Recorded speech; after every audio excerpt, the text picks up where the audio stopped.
Habulin nyo. Tigil.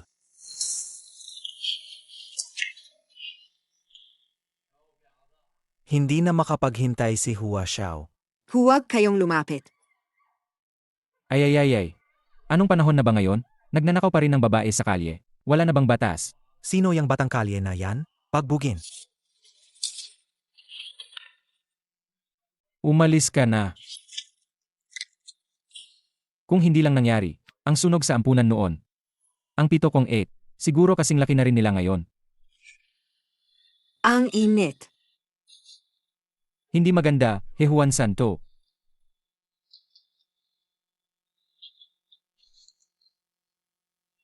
Hay, bakit lahat ng malas sa akin nangyayari?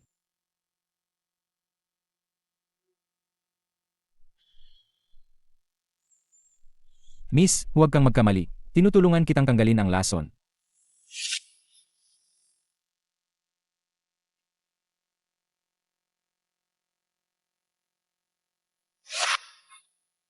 Ay, Hindi, anong ginagawa mo? Wala akong ginawa. Ikaw mismo ang naghubad at humalik sa akin. Tingnan mo ang league ko. sinamantala mo na nalason ako. Dinala mo ako sa hotel. Kasalanan ko pa ba yon? Hindi, miss. Gusto lang kitang tulungan sa lason. Wala akong ibang ginawa. Ikaw ang yumakap sa akin. At ayaw mo akong palisin. Katabi lang kita natulog. Ito, ayoko malaman ng kahit sino. Gayon, kunin mo ang pera at lumayas ka. Ano ba tong nangyayari? Ngayong pagbalik ko, dapat hahanapin ko ang titong Ed ko. Pero hindi ko pa sila nakikita. May gulo na agad. Puntahan ko muna si Director. Siguradong alam niya nasaan ang mga ate ko. Sino yan? Yanju, ang papa ng simbahan ay nag-alay. At nais kanyang imbitahan sa seremonya ng pagluklok sa susunod na linggo. At ang prinsesa naman mula sa royal family ay nagtatanong tungkol sa iyong schedule kamakailan. Gusto kanyang imbitahan para sa afternoon tea. Hindi ba't sinabi ko na mayroon akong napakahalagang bagay na ginagawa dito sa Huaxia? Huwag ninyo akong kukontakin ng basta-basta. Maliban kung may emergency. Pero, Walang pero, walang anumang bagay na mas mahalaga kaysa sa paghahanap ko sa mga ate ko. Alam kong yang mga at ko, buwan-buwan ay nagbibigay sayo ng pera. Sa edad nyo po, malapit na kayong ilibing. Nagtatago pa rin kayo ng pera. Emie, ibigay nyo sa akin. Wala akong pera. May pera ako. Pero hindi kita bibigyan kahit piso. Wala akong pera. May pera ako. Pero hindi kita bibigyan kahit piso. Seth, hindi mo ibigay, ayos lang. Tawagin mo si Leng Qingqiu. Hayaan mo siyang makipagtulungan sa akin. Tahimik lang. Maghubad at magpakuha ng ilang litrato. Kapag masaya si Hua Xiao, magkakaroon na ba ako ng pera? hindi. Hindi ka tao. Ete mo siya. Ito hindi pwed, iyon hindi pwed. Ngayon, kukunin ko ang buhay mo. Tigilan mo. Sino yan? Director. Ako si Qin Feng. Impossible. Hindi kanya hahayaang mabuhay. Matagal nang patay si Qin Feng. Yutao, ano ang sinasabi mo? Ngayon, Qin Feng ka man o hindi? 15 taon na ang nakalipas. Hindi ka napatay ng sunog na iyon. Ako mismo ang kukuha ng buhay mo. Huwag to. Huwag to. Yutao ang sunog noon. Ano ba talaga ang nangyari? Bitawan mo ako. Director.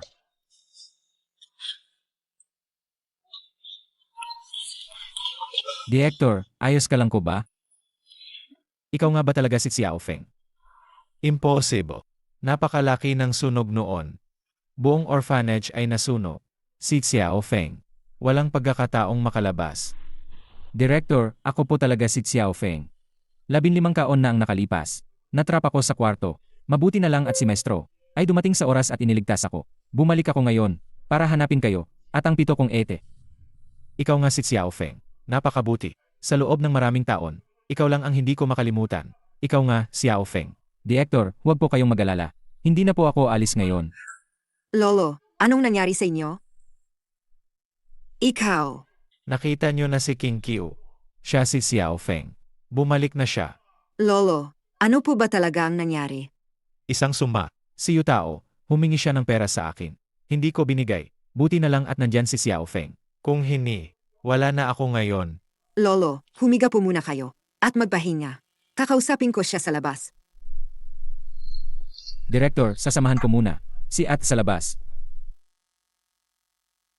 Sabi ni Yutao, hindi niya ako hahayaang mabuhay. Kaya ba ang sunog noon ay may ibang dahilan?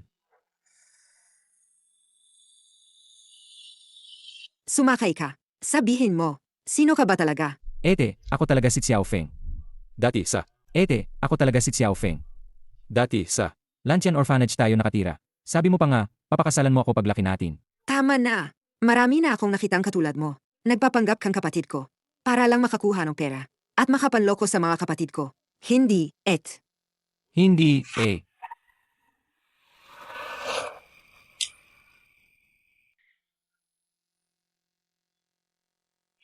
Yutao, anong gagawin mo? Anong gagawin ko? Sinira ng gagong yan ang plano ko at sinaktan pa ako. Ngayon, tatapusin ko siya. Yutao, nababaliw ka na ba? Ito ay labag sa batas. Umalis ka diyan. Kung hindi, tatawag ako ng pulis. Lenking Q, hindi ka rin makakatakas. May nagbayad sa akin. Para kuhanan ka ng mga litrato. Yung walang damit, ha? boss, ang ganda ng katawan ng babaeng to. Hayaan mo rin kaming makisaya. Maging bayaw na lang tayo. Ha? Yutao, ilang taon na ang lumipas. Pero wala ka pa ring pinagbago. Ang alam mo lang ay gumawa ng mga walang kwentang bagay. Wala kang karapatang magsalita dito. Kung matalino ka, lumuhod ka at magmakaawa sa akin. Tingnan natin kung palalayain kita. Paano kung ganito na lang? Ngayon, lumuhod ka, at yumuko ka ng 3 beses sa ate ko, at talalayain ko kayo. Say, Kinfeng, ang tapang mo. Kapag nabali ko ang mga binti mo, tingnan natin kung hindi ka luluhod. Ngayon, ipapakita ko sa'yo kung paano namin paglalaruan ang ate mo.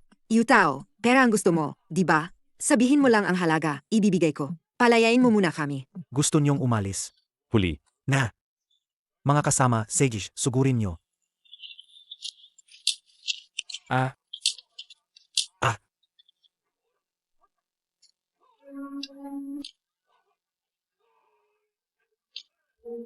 Umakyat ka diyan. eh,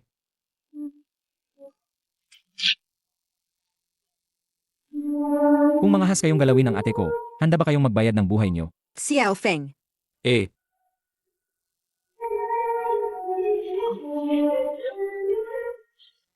Sa pagkakataong ito, wala nang makapaghihiwalay sa atin.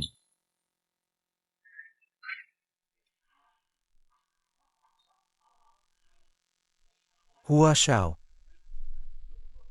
Wala kang silbi. Hindi mo man lang kayang hawakan ang isang babae. Binigyan kita ng napakaraming tao. Kumain lang ba sila ng tae? Hua Xiao. Hua Xiao, nagmamakaawa ako sa'yo. Bigyan mo pa ako ng isa pang pagkakataon. Ang 7 kong ibibigay ko silang lahat sa'yo. Patawarin mo ako, please? Ilibing niyo siya sa Wee River. Huwag, huwag, Hua Xiao. Huwag. Hindi, hindi. Hua Xiao, Hua Xiao, Hua Xiao. Patawarin mo ako. Nakita ko si Qin Feng kahapon. Buhay siya. Niloloko mo ba ako? Hindi ba sinabi mo matagal nang patay si Qin Feng? Nakita mo siyang nasunog hanggang mamatay, hindi ba? Nakita mo siyang nasunog hanggang mamatay, hindi ba? Pinaglalaruan mo ba ako? Hindi ko rin alam. Sa laki ng sunog na yon, hindi siya dapat. Nabuhay. Kaya multo ang nakita mo, ganun ba? Ako. Tama na. Tao man o multo si Qin Feng. Kung nasunog siya 15 taon na ang nakalipas. Ngayon, kaya ko rin siyang patayin ulit. Kasalanan ko na hindi ko ito nahawakan ng maayos noon. Parusahan niyo po ako. Huasinbo. Bibigyan kita ng isa pang pagkakataon. Sa pagkakataong ito, gawin mo siyang iwanan ng lahat. Simulan mo sa 7 ate niya. Opo.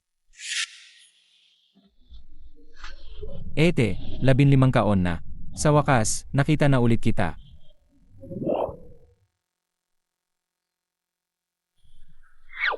Ete, gising ka na? Gising ka na. Huwag mo akong tawaging et. Hanggang kailan ka pa magpapanggap sa akin? Hindi ba't gusto mo lang akong lokohin para sa pera?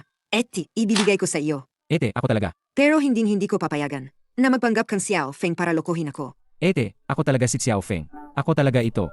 Bitawan mo ang ate ko. Pakinggan mo ang paliwanag ko. Bitawan mo ako. Ikaw na bastos ka. Bumalik na ako. Ako si Xiao Feng. Anong ginagawa ninyo? Sabi mo ikaw si Qin Feng. Aano mo patutunayan? Ete, alam mo naman, may 6 na talim na bituin sa balakang ko. Tingnan mo kung hindi ka naniniwala.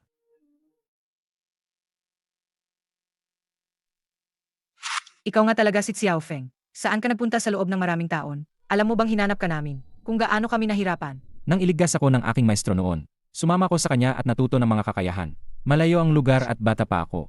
Pero heto, nakabalik na ako, di ba? Ay, teka, nasaan ang iba pang mga ate? Hi. Ang mga et mo. Parang multo, bigla na lang nawawala. Ang pangatlo mong ate, mahilig pa ring magsaya. Nagbukas siya ng bar. Araw-araw lasing. Ang pang-apat mong ate, mahilig sa kultura ng Huaxia. Naging Hecheng Tourism Ambassador siya. Naging estudyante ng isang master ng tradisyonal na pagpipinta. Ngayon, mahusay na siya sa musika, chess, kaligrapya, at pagpipinta. Ang panglima mong ate, mahilig pa ring mag-ensayo ng martial arts. Gayon, siya ang kapitan ng Hecheng Special Training Team. Siya ang kapitan. Ang pang-anim mong ate, napakagaling. Ngayon, siya ang diyosa sa mata ng mga lalaki sa Huaxia. Isang sikat na aktres. Marami na siyang nagawang pelikula. Ang pangpito mong ate, hindi ko alam kung ano ang pinagkakaabalahan. Araw-araw nagmumuni-muni at nagme-meditate habang umiinom ng tsa. Matagal na kaming hindi nakakakontak sa kanya. Ikaw at ang pangalawa mong ate. Ako at ang pangalawa mong ate. Isa lang akong maliit na doktor. Matagal na rin kaming hindi nakakunta. Ikaw, Ako, ang ate mo. Isang simpleng doktor lang. Nag-inject at nag-check lang ng pasyente araw-araw. Pero ang et mo, malapit nang mag-ipo ang kanyang kumpanya. Siya ang CEO ng King Q Group. Ang galing niya, di ba? MS Leng, may problema po. Nahimatay po si Steven.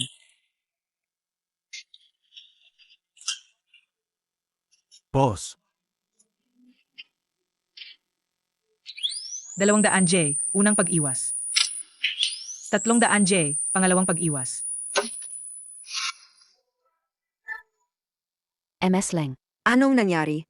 kaninang umaga, habang kausap ko si Steven, bigla siyang sumuka ng dugo at nawalan ng malay. Anong gagawin natin, MS Leng? Siya ang chairman ng Cheong Country Consortium. Kung may mangyari sa kanya, mawawala ang trade contract. Maapektuhan din ang pag-ipon ng kumpanya. Napakasama ng kanyang kondisyon. Kaya lang niya tiisin ng kalahating oras. Mga walang kwenta. Kung mamatay si Steven dito, hindi ninyo kakayanin. Ang galit ng Cheong Country. may natutunan ako sa maestro.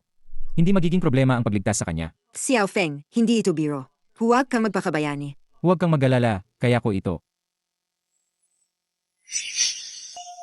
Tigilan mo. Sino ka, batang hamog? Director! Ren Wanzi, ano ka ba? Nabaliw ka na ba? Pinayagan mo ang isang hindi kilalang bastardo na tusukin si Mr. Steven. Gusto mo bang ang buong ospital ay mamatay kasama mo?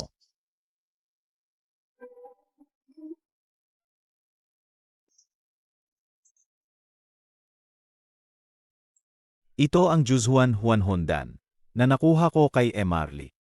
Pagkatapos inumin ni Mr. Steven, magigising siya kaagad. Ikaw ang nagligtas sa akin. Mas maganda na ang pakiramdam ko ngayon. Nakita mo ba? Iyan ang tunay na medisina. Ang medisina mo, baka, sa asong kalye mo natutunan. Ang dayuhang ito ay may lason. Dapat ay may 3 araw pa siya. Pero, ang sirang gamot na ginamit mo ay may mus. Kapag pinagsama ang dalawa, sa loob na maikling panahon, tiyak na mamamatay siya. May karapatan ka pang makipag-usap sa akin tungkol sa gamot. Security, palayasin niyo siya.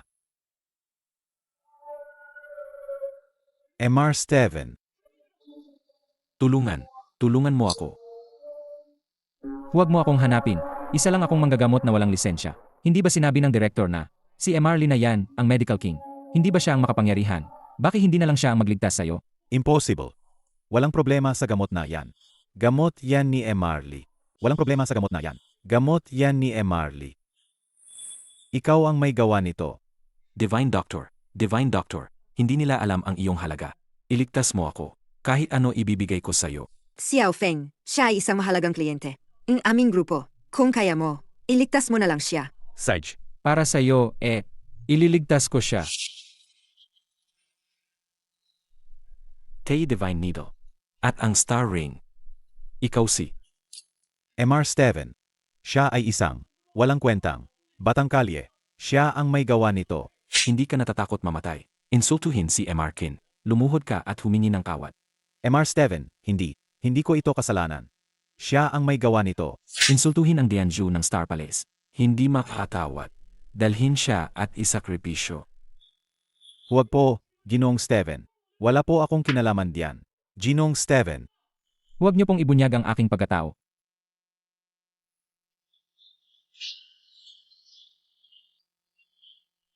Si Jie, tapos na ang usapan para sa araw na ito. Ito ang kapatid kong si Qin Feng. Mulang gayon, siya ang magiging assistant ng chairman ng King Pew Group. Ang sasabihin niya ay parang ako na rin ang nagsabi. Presidente Leng, malapit na ang Press conference para sa paglilista ng kumpanya. Ang pamamahala ng kumpanya ay hindi lang basta pagtusok ng karayom o pagpapagaling ng sakit. Bigla na lang may bagong assistant. Magkakaroon ng mga tanong ang lahat. Ganuon na lang. Sino ang may reklamo? Direkta siyang papuntahin sa akin. Oh, hindi ba si King Q ito? Kingi, tingnan mo, dinalhan kita ng bulaklak. Mamaya, kumain tayo. Huatsinbo, respetuhin mo ako. Hindi mo pwedeng tawagin King Q. Pakitawag mo ako sa aking pangalan. Kingi, magkasama rin naman tayo sa huli. Masasanay ka rin, Yemem. Huatsinbo, hindi kita gusto. At pakiusap, huwag mo na akong guluhin. Oh, ikaw pala, batang hama. Bakit ka tumatawa? Kilala mo ako. Pinagkatawanan ko ang palakang gustong kumain ng Sis, Kinfeng, magpakita ka ng respeto. Siya ang panganay na binata ng pamilyang Hua. Napakalakas niya. Siya ang supplier ng materials ng Kingpyu Group namin. Kung galitin mo si Hua Xiao, baka hindi ka na makalabas ng Haicheng. syempre kilala kita. Nabalitaan kong may bagong nobyo si King Q. Isang ulila na muntik ng masunog. ikaw nga. Hahaha. Anong sabi mo? Huatsinbo, tama na. Kapatid ko si Qin Feng. Sasabihin ko ito sa iyo sa huling pagkakataon. Hindi tayo magiging magkasama. Kingi, totoong mahal kita. Isipin mo kung magpakasal tayo.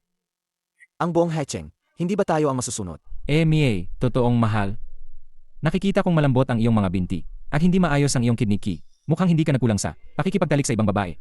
Mukhang hindi ka nagkulang sa pakikipagtalik sa ibang babae. Anong sinasabi mo, gago ka? Bitawan mo.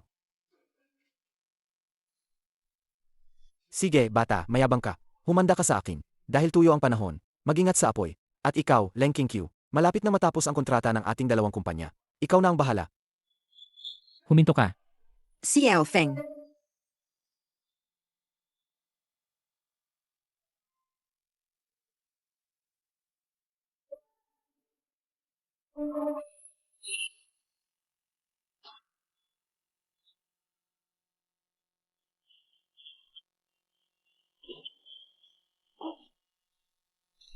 Sa pagkakataong ito, nabigo tayo. Yang si Kinfeng, hindi ko alam kung saan niya natutunan ang kanyang kasanayan sa medisina. Kaya niyang gamutin kahit ang lason na gu. Nakaligtas si Leng Kingpyu sa kapahamakan. Ayos lang kung hindi nagtagumpay ngayon. Hindi ba may press conference pa? Gagawin kong masira ang reputasyon nilang dalawa. Paano ang 1,000,000 piso ko? Mia, haha. Huwag kang mag-alala, ang 1,000,000 pisong ito ay sa iyo. Ay naku, ang lakas mo. Ang daming tao. Hindi ba mas nakaka-excite kapag maraming tao? Mainit na ang ulo ko ngayon. Kailangan mo akong palamigin. Mas maganda ba ako o si Leng Kingpyu? Hahaha, si Leng King Q. Wala siyang ganyang kaseksihan. Pagkatapos nito, paglalaruan natin siya ng sabay.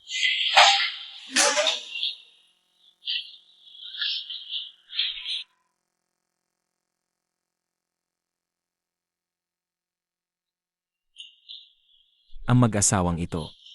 Marunong pa talagang maglaro. Dianzu, gusto mo ba? Dalawang walang kwentang tao lang sila. Hindi kailangang magmadali. Gusto kong makita kung anong mga pakulo pa ang kaya nilang gawin. Master Dianzu, si Steven ay handang maging inyong alagad. Gusto ko lang sumali sa Star Palace para makatulong sa inyo. Sige, bibigyan kita ng pagkakataon. Sa araw ng press conference, dalhin mo ang bilyong-bilyong order sa Kingpyu Group. Ang utos ng Dianzu ay susundin ko po. Sisiguraduhin kong masisiyahan kayo, Master Dianzu. At bantayan mo rin si Yutao at Sofia. Siguradong may gagawin sila. Ngayong bumalik na ako. Wala nang makasakit kay ate.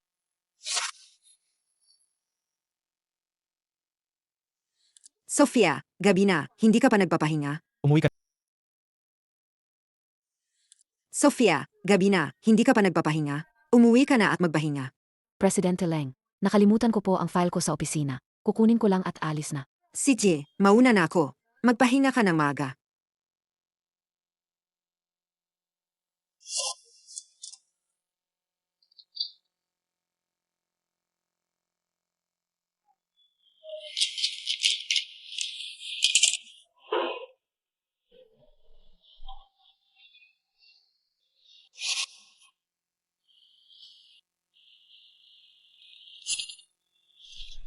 Bakit ka pumasok?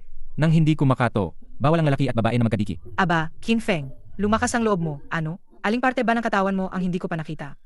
Pero seryoso, saan mo natutunan ang medical na kasanayan mo? Saan mo natutunan ang medical na kasanayan mo? Nakita ko na, mahirap gamutin ang sakit na iyon. Hindi ba't 10 taon akong nag-aral sa maestro? Sanayan lang yan. Matututunan mo rin yan unti-unti. May talento ang kapatid mo, okay? Ano, ete, gusto mo ring matuto? Tuturuan kita. Alaga bang matututo ako?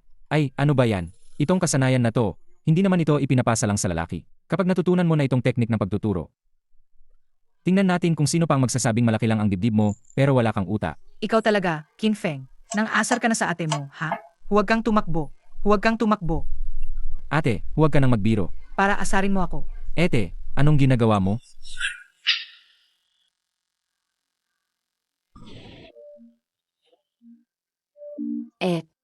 Mayroon pa akong teknik sa masahe.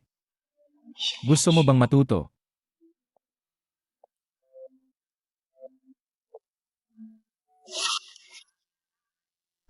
Anong ginagawa ninyong dalawa? Wala naman. Sabi ni Xiao Feng, tuturuan niya ako ng teknik sa pagtuturo. May gagawin pa ako sa ospital. Mauna na ako. Ha, pagtuturo.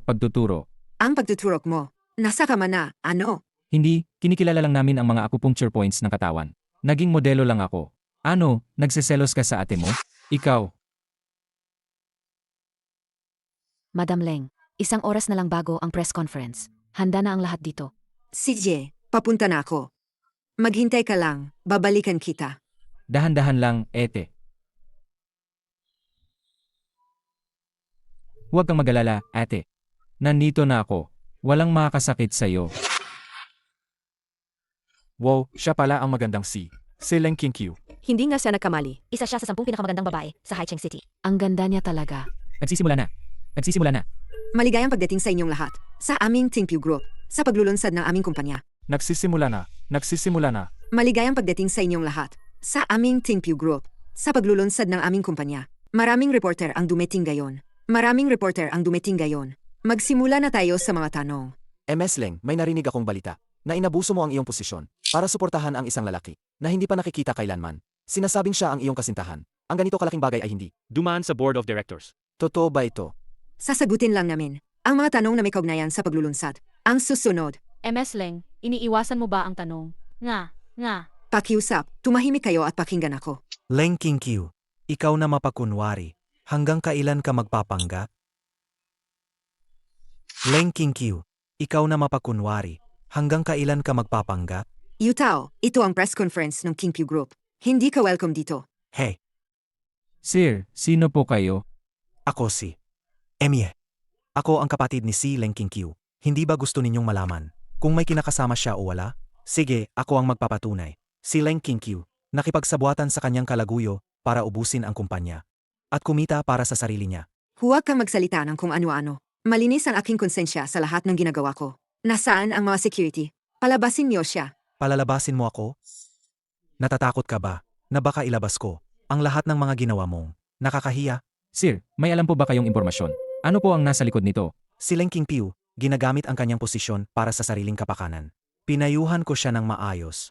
Pero ang lalaking kinakasama niya ay sinaktan ako ng malubha. Nakipagsabuatan ka sa pamilyang Hua. Kung hindi lang dahil sa para sa pagampon sa iyo ng director. Hindi ko na sana sisingilin ang utang na loob mo, pero sinuklian mo pa na masama. Ako ang sinungaling? Kung gayon, ipaliwanag mo sa lahat. Paano ko nakuha ang sugat na ito? Sa loob ng maraming taon, wala kang pakialam sa akin, okay lang yon. Pero pinapaalis mo pa ang lolo ko. Pinapaalis ako sa sarili kong bahay. Ang sama-sama ng puso mo. Sabi mo nakikipagsabuatan ako sa iba? Seth, Nasaan ang ebidensya? Ma'am. kung makapagpakita ka lang, ang ebidensya na may kinalaman ako sa pamilyang Hua. Luluhod ako at hihingi ng tawad sa iyo ngayon. Sabihin mo, Sabihin mo na, Sileng. Pakiusap, kumalma kayo. Hindi totoo ang sinasabi niya. Tigilan nyo. Sino ang mga ngahas na galawin ng ate ko? Pakiusap, kumalma kayo. Hindi totoo ang sinasabi niya. Tigilan nyo. Sino sa inyo ang mga ngahas na galawin ng ate ko? Oh, dumating na ang ligaw na lalaki para suportahan ang babaeng yan. Ikaw ba si Qin Feng? Ang alaga nilang Qinkyu. Totoo ba ang lahat ng sinabi niyo tao? Gaano na kayo katagal magkasama? May pisikal na relasyon ba kayo? Hoy, ikaw. Naglakas loob kang saktan ng reporter. Baliw ka ba? Sinasaktan ko ang bibig mong nagkakalat ng kung ano-ano. Pinapunta ka ba niyo tao dito? Ikaw, walang batayan sa katotohanan. Bakit mo sinisiraan ang ate ko? Yutao, bakit? Bakit ka nakipagsabuatan sa iba? Para siraan ako. Bakit? Para siraan ako. Bakit? Mula pagkabata hanggang ngayon, kahit minsan ba itinuring mo akong kapatid? Si Qin Feng lang ang nakikita mo, noong nanghiram ako ng pera, at binugbog ako dahil sa utang. Nasaan ka? Tama na, Yutao. Wala kang ebidensya. Pero kung ano-ano ang pinagsasabi mo. Para sa pera, binugbog mo ang nag-ampon sa'yo. Gusto mo pang kunan ng hubad na litrato ang ate mo. Para takutin siya. Isa kang walang kwentang pabiga. Umalis ka na. Sed, magaling, napakagaling. Gusto niyo ng ebidensya, di ba? Gayon. Sisirain ko kayong dalawa. Ilabas ang ebidensya ng suhol ni Leng Qingqiu. Ilabas. Sofia, ikaw pala. Siyempre ako, Leng Qingqiu. Sa tagal ng panahon, hindi ko inakala na isa kang basura. Hindi mo na nga pinansin ang kapatid mo. Nagkasakit pa si Lolo. Humihingi si Yutao ng pambayad sa operasyon. Pero ayaw mong magbigay ng kahit isang sentimo. Nakipagsabuatan ka pa kay Qin Feng para bagbugin siya ng ganyan. Hawak ko ngayon ang ebidensya ng pandaraya mo, gamit ang mga basura at substandard na materials. Impossible. Bakit? Sofia, ikaw ang may gawa nito. Huwag mong banggitin ang pangalan ko. Hindi ka karapat-dapa. Ikaw, Leng Qingqiu. Lumalabag ka pa sa batas. At nagnanakaw sa kita ng kumpanya. Leng Qingqiu. Bibigyan kita ng isa pang pagkakataon. Hindi ko ito ilalantad. Kung magiging babae kita, kung pagsisilbihan mo ako ng maayos. Kung hindi ngayon, ay masisira ang reputasyon mo. Yutao, paano mo nagawang kakutin ang ate ko? Gusto mo na bang mamatay? Naglakas loob kang saktan ako. Qin Feng, nababaliw ka na ba? Ikaw nagigolo. Naglakas loob kang saktan si Yutao. Tatawag ako ng pulis. Sisiguraduhin kong mabulok ka sa kulungan. Leng Qingqiu, naglakas loob kang saktan ako. Walang sinumang makakaapi sa ate ko. Ako ang nagsabi. Qin Feng, magaling kang lumaban. Ano ngayon? Nandito ang napakaraming reporter. Walang makakatulong sa'yo. Buksan ang tea. I-play ang file na inihanda ko.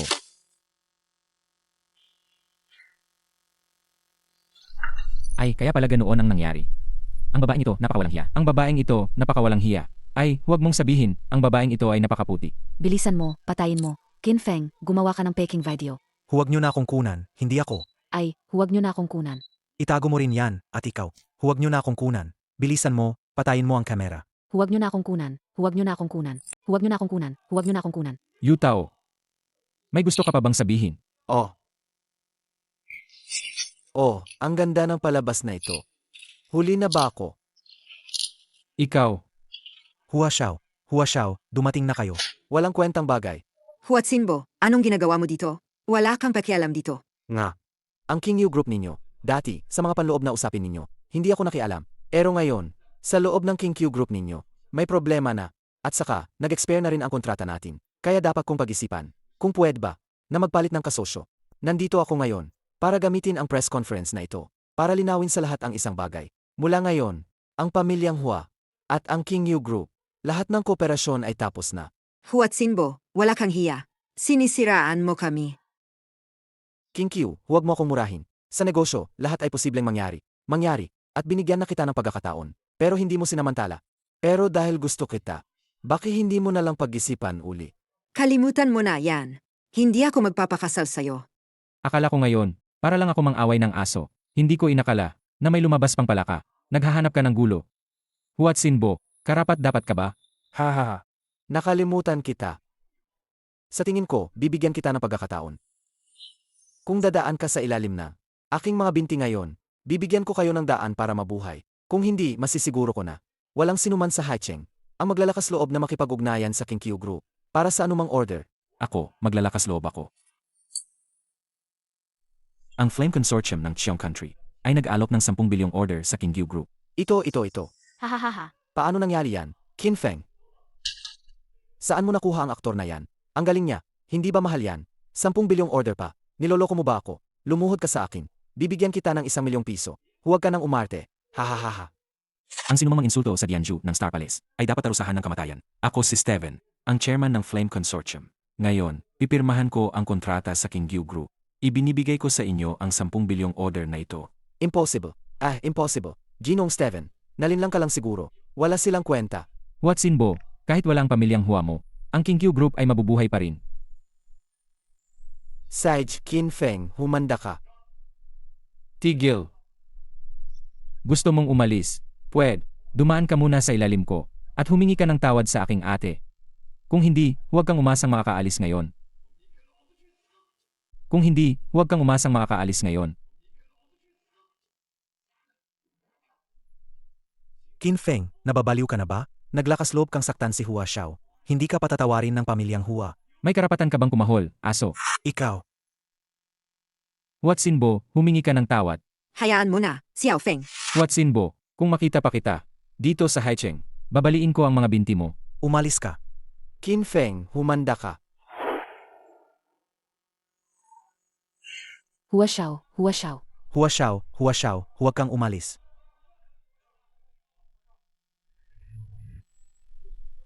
Ete, ayos ka lang ba? Xiao Feng, salamat. Ete, sa loob ng maraming kaon, wala ako sa tabi mo. Ngayon, bumalik na ako. Hindi na kita iwan. Sich na, Xiao Feng. Ayusin ko lang ang ilang bagay sa kumpanya. Umuwi ka muna. Sabay tayong kumain mamaya sa gabi. Nalaman ni Dianzu. Sa pinangyarihan ng sunog noon, Nakita si Yutao at ang mga tao ng pamilyang Hua. Ang sunog na yon, tiyak na may kinalaman kay Yutao at sa pamilyang Hua. Pero bakit? Noon, isa lang akong ulila.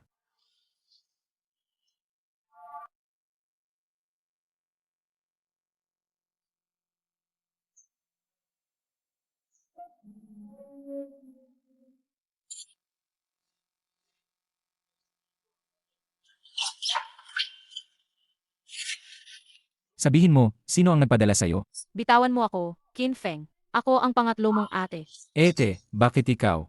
Hindi ba sinabi ng panganay mong ate na bumalik ka na? Gusto ko lang subukan ang galing mo. Hindi ko inakala na ganyan ka kagaling. Ay, ginulat mo ako. Akala ko kung sinong manyakis. Ang gustong kumuha ng pagkabirhen ko. Kadiri ka. Sige na, hindi na ako makikipag-usap sa'yo. Pupuntahan ko pa ang pangalawa mong ate. Hindi ba may barka? Bakit wala ka sa tindahan ng ganitong oras? Bakit mo pupuntahan ang pangalawa kong ate? Tungkol sa nangyari sa bar.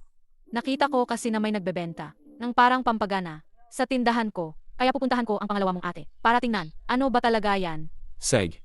Kung ganon, sasamahan na lang kita. Sanay ako sa paggamot. Ang ingay naman dito. Ano bang alam mo? Ito ang may dating. Tulong. halika kapatid, halika nga. Hoy kuya, Huwag ka nang humawa. Uminom na lang tayo. Haha. kasi naman, ang ganda mo at ang sexy mo. Sa buong Hecheng, ikaw na ang pinakamaganda. Hahaha. Ikaw na ang pinakamaganda. Hahaha. Ordinaryo lang ang ganda ko. Ang boss namin. Siya ang tunay na nakakabighani. Tama, tama. Ang ganda ng katawan ng boss ninyo. Ganito. I-shoot mo too. Gayahin mo ang boss ninyo. Lumuhod ka at pagsilbihan mo si kuya. Para ma-enjoy din ni kuya. Ang 10 pinakamagandang babae sa Haicheng. Huwag na lang siguro. Halika. Uminom na lang tayo. Uminom. Bakit? Kulang ba ang pera? Mayroon akong isusuot. Hindi ko talaga kaya. Paano kung kantahan na lang kita? Susunduin kita, Pawi. Sa akin ka pa magpapanggap na nagtatanghal lang, hindi nagbebenta ng sarili? Mga tao, dalhin nyo siya.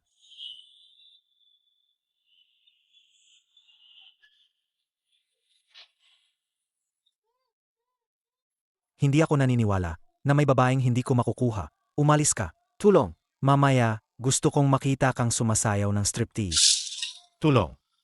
Tigilan nyo. Tigilan nyo. Oh, hindi ba ito si Son Chiatsiang? Ang isa sa 10 pinakamagandang babae sa Haicheng. Ano? Hindi ka na makainom. Kasama ang iyong amo. Pwede uminom. Pero hindi naman ganyan. Nahawak ang baba habang umiinom, di ba? Ano na yon? Kung hindi siya inom, ikaw ang uminom para sa kanya. Hahaha. Sige, kuya, sabihin mo kung paano ang pag-inom. Siyempre, kailangan may hawak. Hayaan mo matikman ko ang lasa mo. Sapat na ba ang isang bote na ito? Matagal nang walang sinumang. Nagsalita sa akin ng ganyan. Nakalasing ka lang ng konting ala. Ganyan ka na magwala sa akin. Gusto mo na bang mamatay? Bugbugin niyo siya. Lalaruin ko ang babaeng yan hanggang mamatay. Ah, ah, ah. Gusto mo pa bang uminom? Hindi pa basa pa. Lolo, nagkamali po ako. Lolo, alis na po ako. Alis na po ako.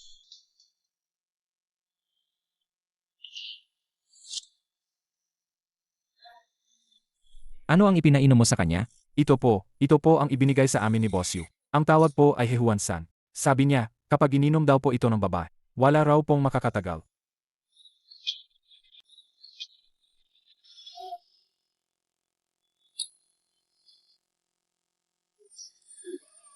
Kuya Yu. Binugbog po ang boss ko. Kinumpis ka pa po ng taong yon ang mga paninda.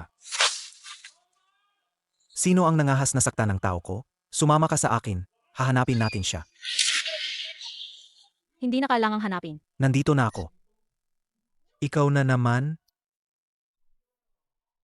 Son Xiaoxiang, anong ginagawa mo rito? Hoy, ikaw ba ay?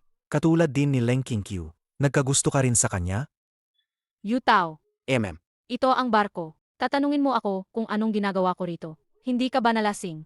Ano, Yutao? Nagulat ka ba nang makita mo ako? Ang galing mo na ngayon. Ito pa talaga ang ibebenta mo? Qinfeng. Aba, nagulat ako. Anong problema? Wala kang kinalaman dito. Pakawalan mo sila. Iwanan mo ang mga paninda. Hahayaan ko kayong umalis. Haha. Yutao, nahuli kitang nagbebenta ng ganyan. Dito sa tindahan ko. Gusto mo pang kumakas kasama ang mga paninda?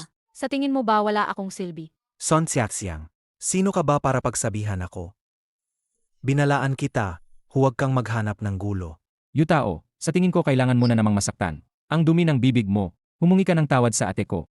Qinfeng, alam kong malakas ka. Kaya gumastos ako ng 1,000,000 yuan. Para imbitahin ang MMA World Fighting Champion. Para lang kalabanin ka. Kahit gaano ka pa kalakas, kaya mo ba siyang talunin? Ha. Ngayon, wala sa inyo ang makakaalis. Ha. Ngayon, wala sa inyo ang makakaalis. Sino ang nagbigay sa iyo ng lakas ng loob? Gumastos ka ng 1,000,000 yuan. Para lang kumuha ng matabang tao para kalabanin ako. Hindi mo ba ako minamali? Bata, ang laki ng bibig mo ah. Wala akong paghalam. Ikaw at ang amo naming si Yu. Anuman ang alitan ninyo. Gayon, dito. Magpalitan tayo ng suntok. Isang suntok ka, isang suntok ako. Tingnan natin kung sino ang unang babagsak. Fair ba?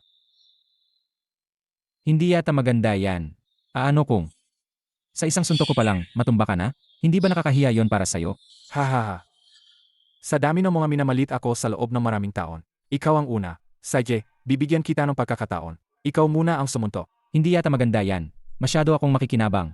Ikaw na lang muna ang sumunto. Huwag ka nang mapatumpik-tumpik pa. Sabi ko suntukin mo. Hindi yata maganda yan. Masyado akong makikinabang. Ikaw na lang muna ang sumunto. Huwag ka nang mapatumpik-tumpik pa. Sabi ko suntukin mo. Para kang babae. Mamatay ka na. Pero kapag ako na ang sumunto, wala ka ng pagkakataon. Sino ka ba? Dahil nakasunto ka na. Ako naman ngayon.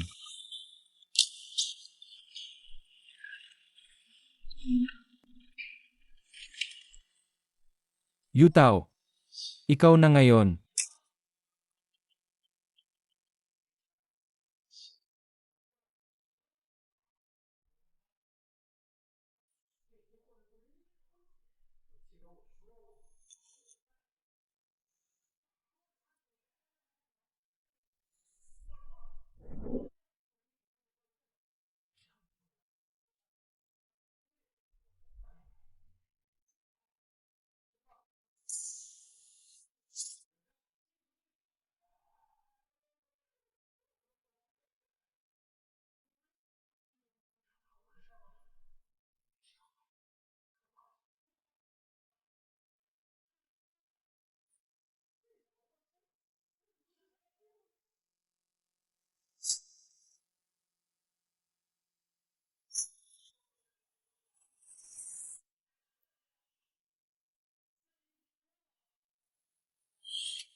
Xiao Feng, ang init ko.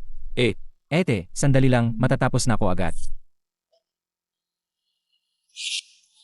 Xiao Feng, maganda ba ako? Ate, nilagyan ka ng gamot. Kumalma ka. Gagamutin kita agad. Mabilis lang, magiging maayos ka na. Xiao Feng, hindi na ako makapaghintay. Naghihintay ako sa'yo ng 15 taon. Miss na miss kita. Ate, huwag kang ganyan, huwag kang ganyan.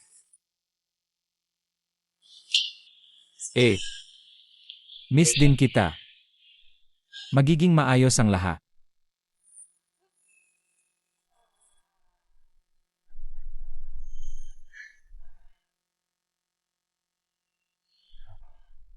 Uminom ako ng gamot ngayong gabi. Ang lakas ng epekto. Huwag mo nang itanong. Nakita ko na naman si Qin Feng. Nawala pa ang mga paninda. Buti na lang mabilis akong nakatakas. Kung hindi, baka doon na rin ako natapos. Paano na ngayon? Buti na lang mabilis akong nakatakas. Kung hindi, baka doon na rin ako natapos. Paano na ngayon? Ang lahat ng panindang iyon ay galing kay Hua Xiao. Kung malalaman niya, lahat tayo ay patay. Ganito. Ako na ang magpapaliwanag kay Hua Xiao. Mayroon pa naman tayong paninda. Maghanap na lang tayo ng ibang lugar para ibenta. Gastos para sa aral. Ang galit na ito, hindi ko pwedeng lunukin na lang ng ganito. Ilang bises na ba ito? Kailangan kong gawan siya ng paraan. Lunukin? Pwe. Hindi ako naniniwala na walang kahinaan si Qin Feng. Hindi ba gusto niya si Leng Qingqiu? Kung gayon, gagawin ko ang gusto ko kay Leng Qingqiu. Kapag lumabas na ang mga litratong iyon, sa oras na kumalat ang mga iyon, pagsisisihan niya ito habang buhay. Hahaha. Ang galing pa rin ni Kuya Yu. Papatikimin kita ng mas matindi.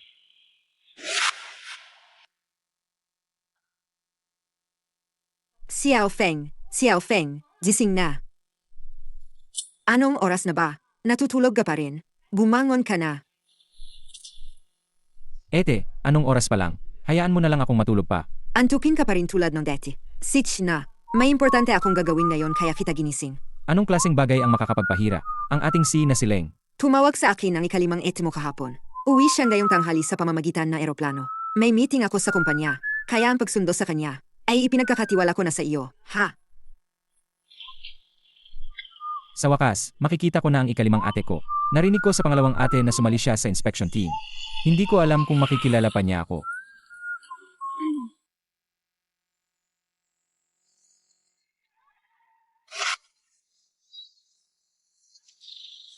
Aray, Miss, ayos ka lang ba? ay ang bilis mo magmaneho. Hindi ka ba tumitingin sa daan? Nabali mo ang binti ko. Miss, anong kinagsasabi mo? Pagkakita ko pa lang sa'yo, nagpreno na ako. Hindi kita nabangga talaga. Tulong, may bumangga at nabali ang binti ng tao. Tapos gusto pang tumakas. Wala na bang batas dito? Hindi ka pwedeng umalis. Kapatid, bilisan mo. Naiintindihan ko na. Nambibiktima ka lang. Wala ka namang galos. Umalis ka na diyan. Hindi ka pwedeng umalis. Kapatid, bilisan mo, 8. 8, ayos ka lang ba? Binangga mo ang 8 ko, mabayad ka. Magkasabwat ta kayo. Binangga mo ang 8 ko, mabayad ka ng 50,000 para matapos na to. Kung hindi, Paano kung wala akong pera? hoy, bingi ka ba? Bingi ka ba? Malinaw kong sinasabi sa'yo. Kailangan mong bayaran yan na yon. Kung hindi mo babayaran, kukunin ko ang binti mo at ibibigay sa 8 ko. Subukan mo. Kaninong binti ang kukunin mo? Sino ang babaliin mong binti? Ete, ikaw ba yan? Sino ang babaliin mong binti? Ete, ikaw ba yan? Kapatid ka pala niya? Madali lang yan. Binangga ng kapatid mo ang 8 ko. Paano natin to ayusin? Paano mo gustong ayusin? Bayaran niya ang pinsala. O samahan mo ako. Sarge, sumama ka sa akin. Ako ang kapitan ng Haicheng Inspection Team. Kapag nakulong ka, sasamahan kita ng maayos. Ay, kapitan pala. Hindi ko po kayo nakilala. Nagkamali po ako. Patawarin niyo po ako. Hindi yan pwede. Nabali ang binti niya. Kailangan kong magbayad. Hindi na masakit ang binti ko. Bigla na lang hindi na masakit. Tara na. Tara na, umalis na tayo. Umalis ka na. Kapag nakita pa kita, ikukulong talaga kita. Wow, ngayon. Ang lakas ng dating mo. Kailangan ko rin bang tawagin kang? Kapitan, Walang galang. Nakalimutan mo na ba noong bata ka pa? Ano kita binugbog? Ingatan mo ang puwet mo. Huwag mo nang banggitin, nakakahiya. Sige na, pag-usapan na lang natin pag-uwi. Bilisan mo, tawagan mo si Ed. Uwi na tayo. Hello, Ete, nasundo ko na si Atlima. Siege, mauna na kayong umuwi. Mananghalian kayo sa bahay, ha? Anong nangyari sa'yo, ate? Hello.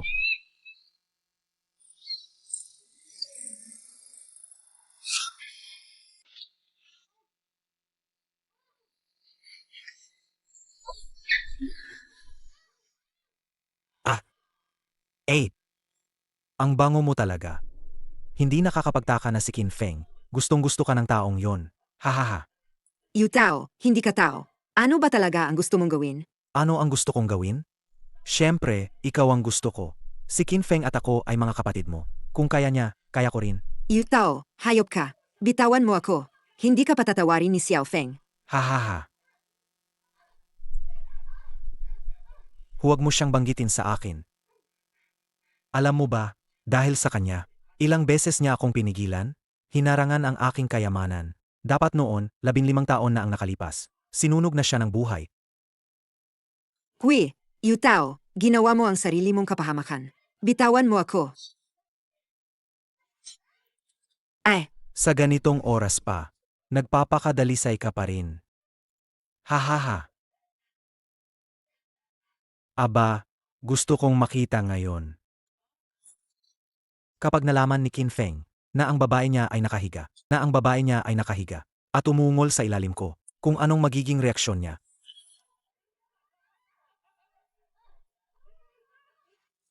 Tigilan mo. Huwag kang gagalaw. Qin Feng, dumating ka sa tamang oras. Bakit? Para panoorin ang live show namin. Yutao, bitawan mo si 8. Kung may problema ka, sa akin ka lumapi. Pinapayuhan kitang huwag, na huwag kang gagalaw, kung hindi. Papatayin ko siya. Mangahas ka. Ako? Bakit hindi ako mangangahas? Nandito ka para iligtas siya, tama? Sige, bibigyan kita ng pagkakataon. Alinman sa tumalon ka mula sa bintanang ito. Oh! Sasaksakin ko siya hanggang mamatay. ay. Xiao Feng, huwag kang makinig sa kanya. Manahimik ka. Qin Feng, pumili ka. Buhay mo ba o buhay niya? Yutao, isa ka ngang walang kwenta. Sa ganitong oras, ginagamit mo ang babae para takutin ako. Ikaw pa, gusto mo akong palitan. Isipin mo, hindi ba't lahat ng sayo ay akin naman talaga? Kung hindi lang ako nawala noon, hindi ka nga sana, nagkaroon ng karapatang lumitaw.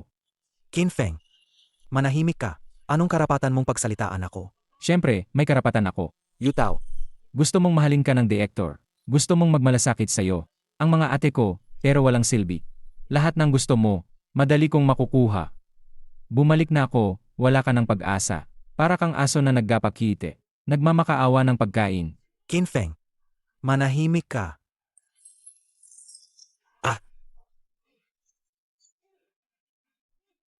Yutao, pinatawad na kita. Pero bakit mo? Hinahamon ang pasensya ko. Pinatawad mo ako? Ang pagbalik mo ngayon ay isang pagkakamali. Inagaw mo ang lahat ng sa akin. Hirap na hirap akong makipagkaibigan kay Hua Xiao. Pero paulit-ulit mo akong pinipigilan kumita ng pera. Ngayon, sinira mo pa ang tanging daan ko. Hindi ba't gusto mo akong sirain? Said. Sisirain din kita. Kung gayon, mamatay ka na. Xiao Feng! Xiao Feng, huwag! Huwag! Bitawan mo siya! Huwag kang gumawa ng kalokohan. Ibigay mo siya sa akin. Ang batas ang bahala sa kanya. Xiao Feng, huwag ganyan. Ayokong maging ikaw. Isang taong binulag ng galit. Bitawan mo.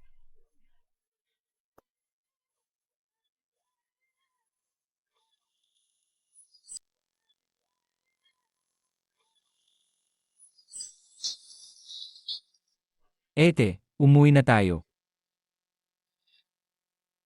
Ate, magpahinga ka muna ng maayos.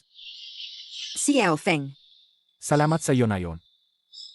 Bakit ka nagpapasalamat sa akin? Kayo ang nagalaga sa akin noon.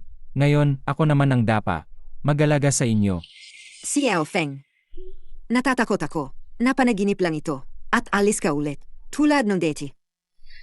Ete, hindi ito panaginip ngayon. Ngayon, walang sinuman ang makakapaghiwalay. Sa atin muli.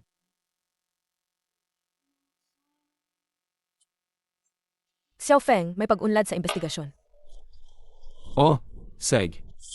Ito ang pahayag ni Yutao. Ayon sa kanyang sinabi, ang lahat ng kanyang mga kilos kamakailan, lahat ay mga playboy, ipinag-utos, maging noong sunog noon. Siya rin ang naglagay nito. Siya ang kumuhang susi. I lock mo ang iyong pinto. Ngunit bakit ito? Noon ay bata pa lamang ako. Wala akong ininsulto. Sinuman. Hindi rin alam ni Yutao. Sumusunod lang siya sa utos. Pati na ang mga kamakailang. Ibinebentang kay Juansan. Ay si Huaxinbo din. Ang nagbigay sa kanya. Inamin din ni Yutao. Na pagkatapos ng 3 araw, sa handaan ng kaarawan ni Lolo Hua, ay magiging distribution. Meeting kay Juansan. Sa panahong iyon, lahat ng may koneksyon sa pamilyang Hua, lahat ay dadalo. Si Yutao ay isa lamang. Alagad ni Huasinbo. Hindi niya alam ang buong detalye. Et 5. Alam mo ba kung nasaan si Huasinbo? Ayon kay Yutao, si Huaxinbo ngayon ay dadalo sa isang pagtitipon na inorganisang Haicheng City Lord auction para kay Lolo Hua, pumiling regalo sa kaarawan. Xiao Feng, huwag kang padalos-dalos. Huwag kang magalala, Ate Lima. Hindi ako gagawa ng kalokohan. Susubukan kong alamin kung ano ang sitwasyon sa birthday banquet ng pamilyang Hua.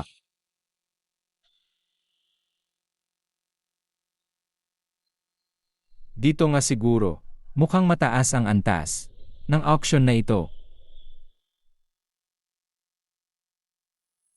Magandang araw, Ginoo. Pakita po ang inyong imbitasyon.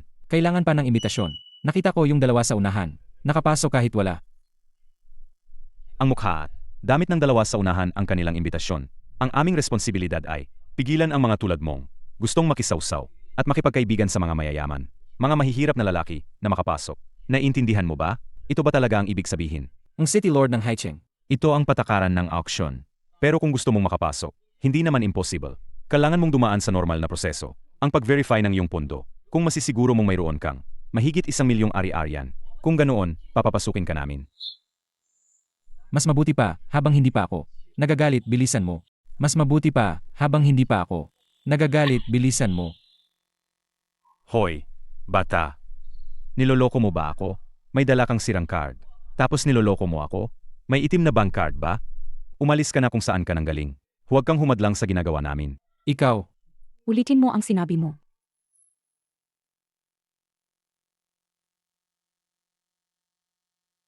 Ed 4. Pinapaalis ko siya. Bakit? Ha. Sino ka ba? Gago ka? Binibining Liang. Bakit ikaw? Ako. Ulitin mo ang sinabi mo. Hindi ako si Binibining Liang. Pinapaulit ko sa'yo. Pinapaulit ko sa'yo na. Humingi ka ng tawad sa kapatid ko. Binibining Layang. Paano ka nagalit sa aking tauhan na walang mata? Paano kanya nagawa ng masama? Kani-kanina lang. Pinapaalis niya ang kapatid ko. Anong nangyari? Gino, walang dalang invitation card. Hiningi ko na i-verify ang pondo. Tapos, naglabas pa siya ng peking card. Akala ko, nandito siya pa. Gumawa ng gulo. Kaya pinapaalis ko na siya. I verify nyo ang pondo. Iyan ang tamang protocol. Kaya. Pwede na ba kaming pumasok ngayon? Miss Yang. Siyempre, pwede po kayong pumasok. Kayo po ang ambasador ng Haicheng. Pero ang kapatid nyo, kailangan pa natin hintayin ang resulta ng verification. Bago natin pag-usapan, dahil ang auction na ito ay hindi para sa lahat. Kaya ang ibig mong sabihin, ang kapatid ko ay walang karapatang sumali sa auction. Walang karapatang sumali sa auction. Siyempre hindi po. Kung gusto nyong sumali sa aming auction, kailangan nyong sundin ang aming protocol. Na-verify na ng kapitan. Pero, Wala siyang pera, tama? opo, wala talagang pera sa card. Kung gayon, pasensya na po. Pero sinabi nila, walang limitasyon ang card na ito. Ano? Anong kalokohan yan? Hindi ko talaga alam, kapitan. Talagang ganoon ang sinabi nila. At sinabi pa nila, ito raw ay Centurion card, limitado sa 100 piraso sa buong mundo. Pwede na akong pumasok ngayon. Saj po.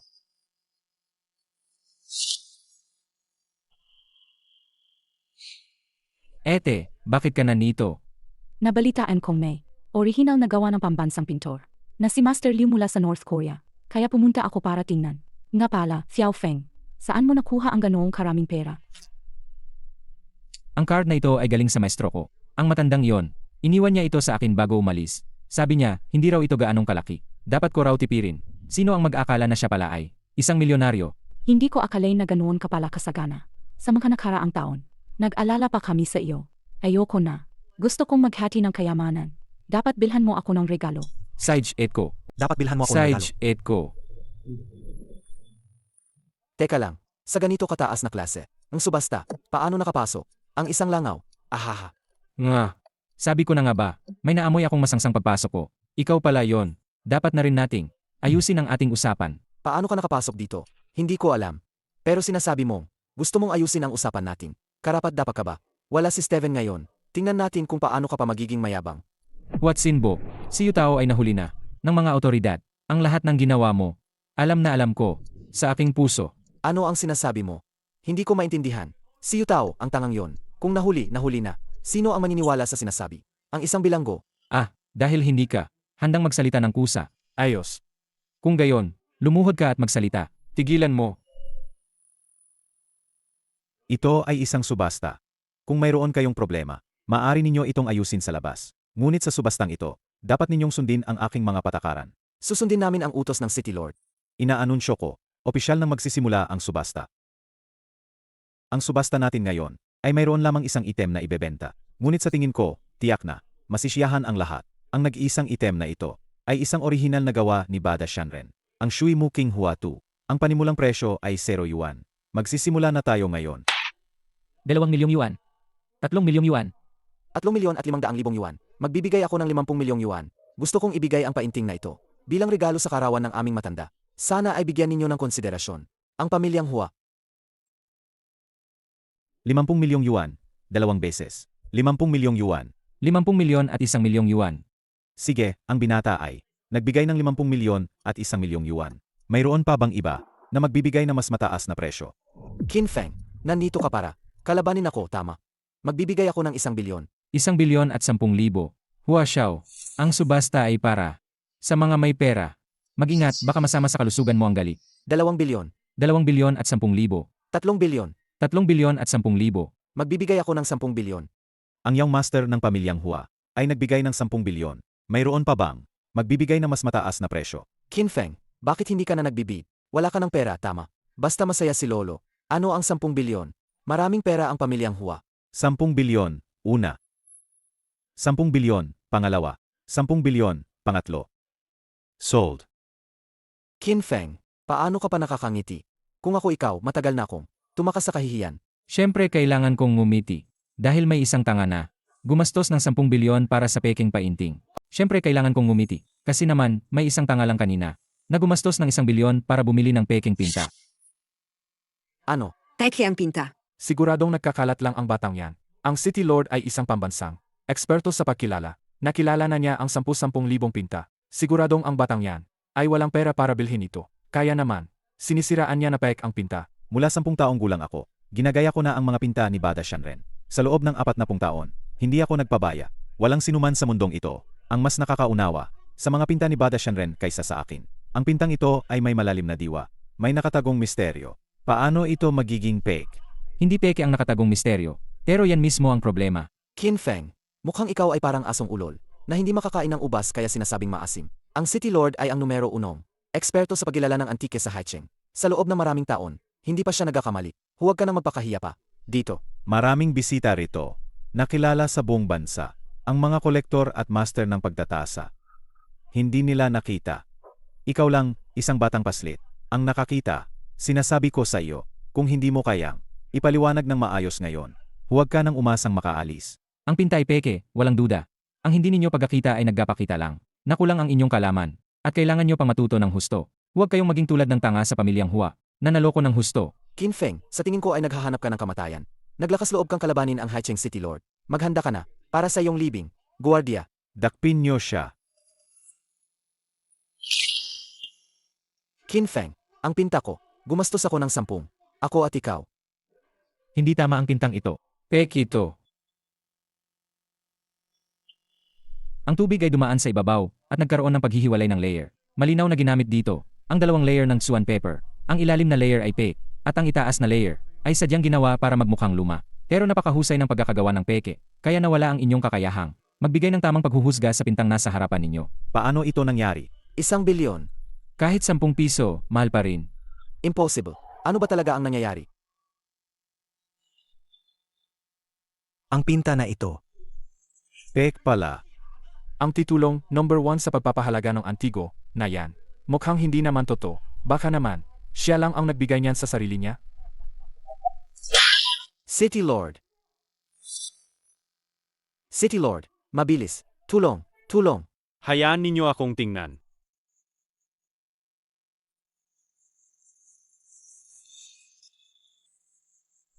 City Lord.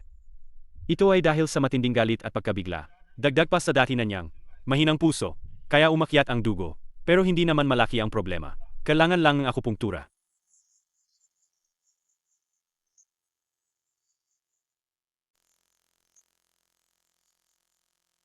Ginoong Lee, ang pildoras na ibinigay mo sa direktor ng ospital noon. Ikaw ang nagbigay niyan, ang iyong kakayahan. Masyado pa ring mababaw. Kung itutusok ang karayom na ito, ang City Lord, baka hindi na umabot ng gabi. Tama na, Qin Feng. Alam kong may alam ka sa medisina. Pero kung ikukumpara ka kay Ginoong Lee, para kang isang alitaptap na nakikipaglaban sa buwan. Inapayuhan kitang huwag ka na lang dito. Nagpapapansin. Hindi ka nakinig sa mabuting payo, kaya bahala ka sa buhay mo. Pagdating ng panahon na kailangan mong magligas ng tao, huwag kang lumapit sa akin para magmakaawa. Ginoong City Lord, gising na po kayo. Ngayon, Ano pa ang masasabi mo? kinuwestiyon mo ang aking kasanayan sa medisina. Hindi pa ako nakapagtanong. Sang medical school ka nagtapos? At saan ka nagtatrabaho? Hindi ako nakapag-aral, hindi rin ako doktor, pero wala itong kinalaman sa malimong pagtusok ng karayom. Aba, wala palang pinag-aralan. Pero nangahas pang kwestiyonin ang Little Medical King. Napahiya ka na, kaya umalis ka na agad. Huwag kang mapakahiya dito. Ang isang magandang art exhibition. Sinira ninyong dalawa. Nakakainis. Nakakainis. Kung alam mong mahina ang kanyang puso, bakit mo pa rin pilit na ginamit ang karayom para pigilin ang dugo sa kanyang katawan? Kahit na maayos siya ngayon, hindi magtatagal sa loob ng isang araw. Tiyak na, mamamatay siya na dumudugo ang 7 butas ng kanyang mukha. Kalokohan. Nangahas kang sumpain ang City Lord. Sawa ka na ba sa buhay mo? Kayo. Pek ang painting. Nagkamali ako ng tingin. Pero maliit lang ang lugar ko. Hindi kayo kasya. Kayong dalawang malaking Diyos. Maari na kayong umalis. Dahil hindi kayo naniniwala sa akin, alis na ako. Sana sa oras na yon, huwag ninyo akong kakiusapan na iligtas kayo. Gusto pa rin akong guluhin. Ngayon, hindi ba? Siya umalis na parang aso. Umalis na.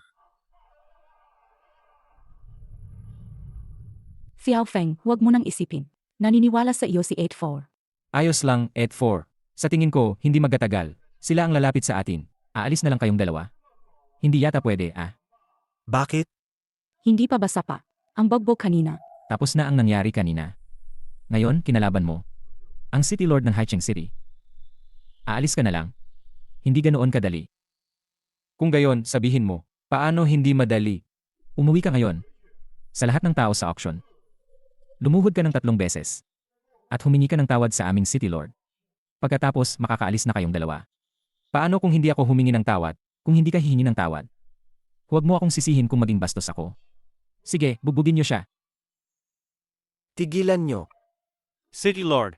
Dianzu, iligtas mo ako. Dianzu, iligtas mo ako. Ako'y nabulag ng aking mga mata. Kayo po ay may malaking puso. Iligtas niyo po ang aking buhay. Ako'y nabulag ng aking mga mata. Kayo po ay may malaking puso. Iligtas niyo po ang aking buhay. Gagantihan ko po kayo ng 100 beses. City Lord, kanina lang po ang inyong kauhan. Pinapaluod pa ako sa inyo. Gusto niyo po bang lumuhod ako sa inyo? Hindi ka paluluhod. City Lord, Lumuhod ka. Dayan Zukin Feng. Binibining layang. Hindi ako tao. Pakiusap, iligtas niyo po ang aking ama. Mayroon akong gagawin. May ipapagawa ko sa iyo. Ililigtas ko ang buhay mo.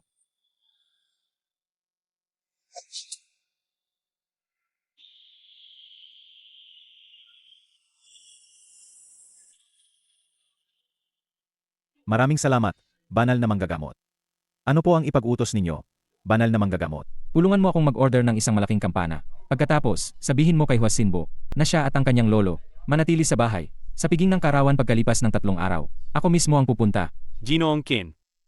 Ang ipinamalas mo kanina, hindi kaya ang alamat na kayang magbalik buhay ng patay at magpagaling ng sugat. Ang Tei Divine Needle? Mayroon ka pa rin kaunting paningin. Ano? Tei Divine Needle pala. City Lord. Hahayaan mo lang silang umalis? Gago ka. Tandaan mo ang mukhang ito. Kung mangahas ka pang saktan siya, itatapon kita sa dagat para ipakain sa isda. Ginoong Qin. Nakilala ko ang tagapagmana ng Tei Divine Needle. Xiao Feng, noong panahong iyon, ang larawang iyon. Nakita ko rin. Hindi ko talaga makita na ito ay fake. Paano mo nalaman? Ang larawang iyon, sa isang tingin pa lang, alam kong peke. Kasi ang orihinal ay nasa silid-aralan ng maestro ko. Mukha kasing totoo noon, Kaya isa lang ang posibilidad. May nakatagong layer sa likod ng pintura. Kaya sinubukan ko ng tubig. At doon ko nalaman. Ah, ganoon pala. Ang galing mo naman. Ang mga pinturang ito. Ikaw bang nagginta, Ate 4? Ako ang nagpinta ng lahat. Ang 8-4 mo. Mahigit 10 taon na ring nagsasanay. Ayos ba? Hindi ko akalain na ang Ed4 ko ay isang mahusay na pintor. Halika, Masaya ako ngayon. Pipintahan kita.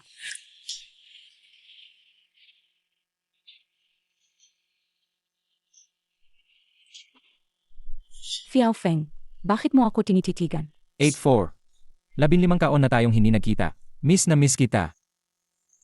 Kung gayon, huwag ka nang umalis ulit. Manatili ka na lang sa tabi namin.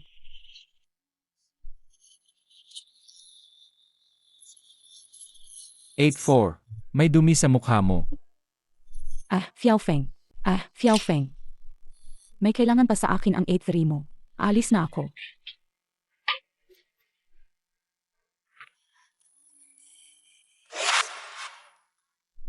Mula sa Long Group Handog. Isang buong birding ice jadete.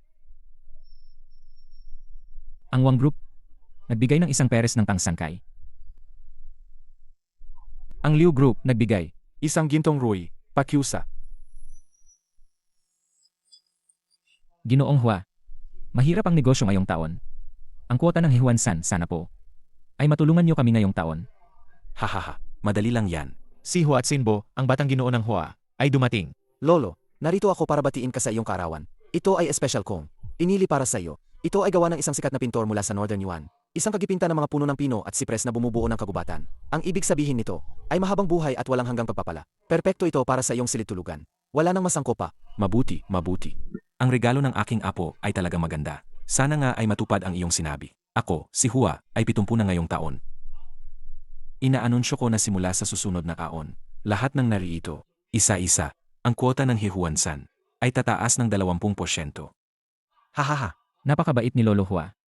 Halika, sabay-sabay tayong mag-toast. Naway si Lolo Hua ay magkaroon ng mahabang buhay at walang hanggang kaligayahan. Para kay Lolo Hua, mahabang buhay at walang hanggang kaligayahan. Saganang kapalaran. Lolo Hua, uminom muna kayo ng baso kong ito, dahil baka mamaya, wala na kayong pagkakataon. Qin Feng, ang tapang mo talaga. Naglakas loob ka pang pumunta sa pamilyang Hua. Sasabihin ko sa iyo, hindi ka namin tinatanggap sa pamilyang Hua. Kailan pa nangyari na ang isang bumibisita para bumati ng kaarawan, ay pinipigilan na may-ari ng bahay sa labas? Ano sa tingin mo, Lolo Hua? Mabuti. Isang interesanteng binata. Siyempre, inatanggap ko ang mga bumabati ng kaarawan. Pero ang lahat ng narito ay mga kilala at respetadong tao. Anong karapatan mo para umupo rito? Kung gayon, Lolo Hua, bakit hindi nyo sabihin ng paraan? Paano ba ako, ang batang ito, makakabati ng kaarawan? Sige, ang narito ay mga mayayamang tao sa Haicheng, o kaya'y mga makapangyarihan. Hanggat magkakita ka, Qin Feng, ng isang bagay, na magpapatunay ng iyong kakayahan. Dito, may lugar ka. Steven, Kaarawan ng pamilyang Hua, magdala ka ng 100 milyong cash dito. Qin Feng, ang isang kagalang-galang na chairman ng Seong Country Consortium, ay susunod sa iyo at bibigyan ka. Para maghatid ng pera, ganito na lang, kung talagang gusto mong makilaho, bibigyan kita ng pagkakataon. Kukuha ko ng banig para sa iyo. Umupo ka sa sahig sandali. Baka bigyan pa kita. Ang buto para kainin. Hahaha. Binata, kung wala kang kakayahan, huwag ka nang magkunwari na mayaman. O kaya, tawagin mo akong tatay. At papaupuin kita sa tabi ko. Qin Feng, dapat may regalo sa karawan, hindi ba? Qin Feng, dapat may regalo sa karawan, hindi ba? Walang nagturo sa iyo sa bahay na dumalo sa karawan ng walang dala, hindi ba? Nakalimutan ko. Ikaw ay isang ulila. Sinbo, syempre naghanda ako ng regalo sa kaarawan. At napakamahal pa nito. Hindi ko lang alam kung ang pamilyang Hua ay maglakas loob na tanggapin ito. Ang 1000 taong gulang na ginseng na bigay ng pamilyang Huang. Ang tangsangkay mula sa pamilyang Wang. Maaari ko bang itanong, ang halaga ba ng sa iyo ay katumbas ng sa kanila? Matandang Hua, ang regalong ito ay medyo mabigat. Matanggap mo ba? Ang regalong ito ay medyo mabigat. Matanggap mo ba? Mangahas magbigay ng orasan. Sa kaarawan ng matandang Hua. Talagang napakalakas ng loob. Ang batang ito ay nang api sa akin. Paano ka naglakas loob? Lolo. Qin Feng, sobra ka na. Karawan ng lolo ko ngayon, at nagbigay ka ng orasan. Inaapi mo ba ang pamilyang Hua dahil wala kaming kalaban? Mga gwardiya, Palabasin niyo siya. Tingnan natin kung sino ang mga ngahas.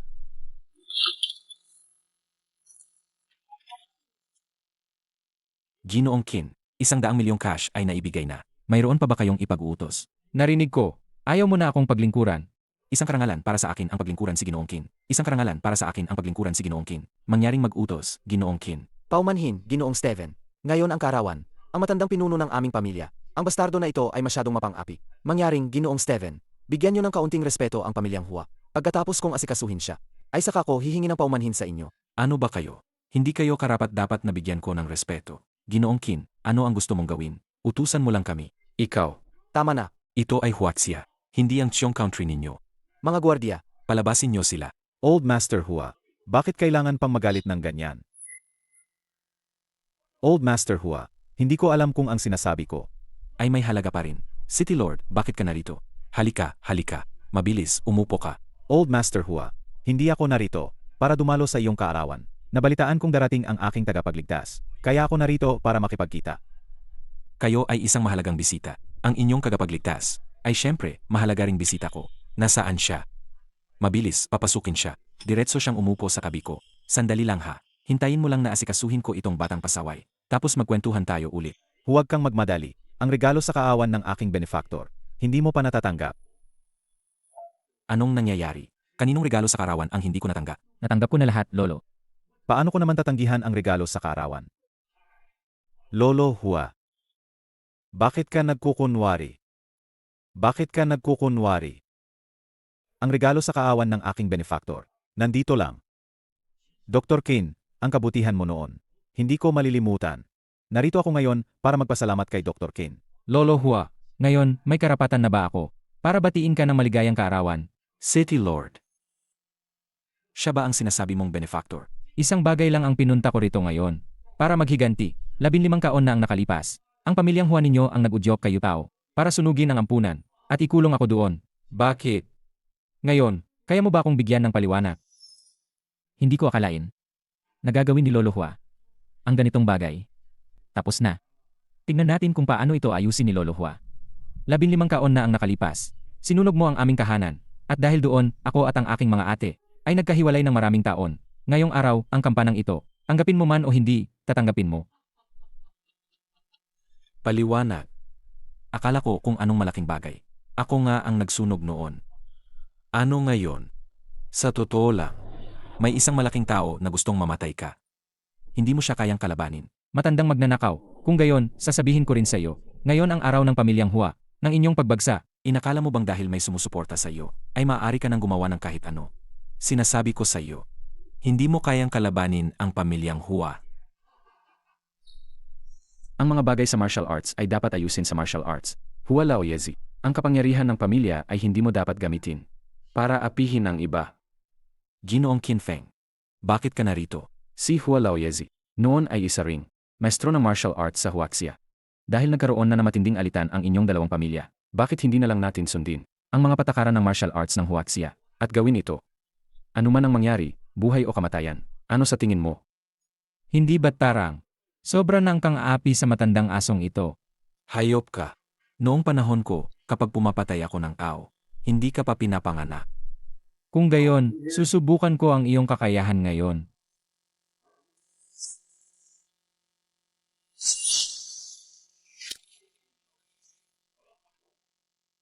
Naggapanggap lang, mahina. Sabihin mo, Sino ang nag-utos sa pamilyang Hua? Na magsunog. Lolo, sugurin ninyo siya. Atayin ninyo ang hayop na yan. Bilisan ninyo. Pulis, huwag kayong gagalaw. Lumuhod kayo. Huwag sinbo. Ikaw ay inaresto dahil sa ilegal na pagbebenta. Ng ipinagbabawal na gamot. May sapat kaming ebidensya.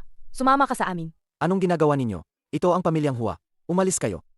Kaibigan ko ang inyong hipe. Hindi ninyo ako pwedeng arestuhin. Hindi ninyo ako pwedeng arestuhin. Bakit hindi mo subukang tumawag? Ang numerong iyong tinatawagan. Ay kasalukuyang nasa tawag. Paano ito nangyari? Impossible. Impossible. Tama na. Kung may sasabihin ka, sa presinto na lang natin pag-usapan. Lolo, gawan mo ng paraan para iligtas ako. Lolo, Bitawan niyo ang apo ko. Sasabihin ko sa iyo kung sino ang nasa likod nito. Ang pamilyang Hua ay gumawa ng napakaraming kasamaan. nagbebenta ng ipinagbabawal na gamot, at sumira ng napakaraming pamilya. May karapatan pa ba kayong makipagtawaran sa akin dito? Sinabi ko na, walang sinuman sa pamilyang Hua ang makaalis ngayon. Sig. Kung gayon, sa buong buhay mo, huwag mo nang asahan na malalaman mo ang sikretong ito.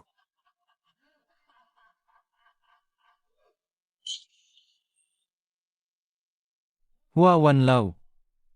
Lolo. Qin Feng, papatayin kita. Huat Sinbo.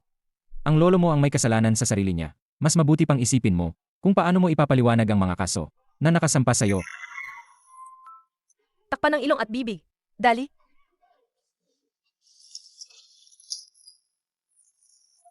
Xiao Feng, masamang balita. Nailigtas si Huwag Sinbo. 8-5. Mukhang may mas malalim pang pakana sa likod nito. Xiao Feng, huwag ka munang mag-alala. Agad akong maglalabas. Ang warrant of arrest para kay Huwag Sinbo. Iyan na lang ang tanging paraan. Steven, Pakihana para sa akin. Alin sa mga pamilyang Liu ang malapit sa pamilyang Hua? sobrang magkamukha.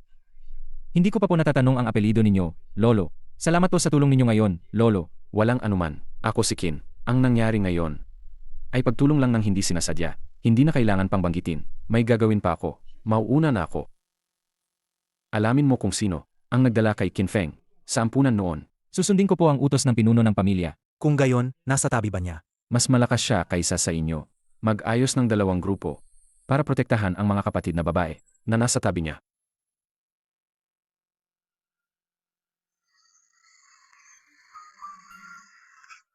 Panginoon, nawasak ang pamilyang Hua. Sinabi ninyo na poprotektahan ninyo ang pamilyang Hua. Panginoon, sinabi ninyo, Panginoon.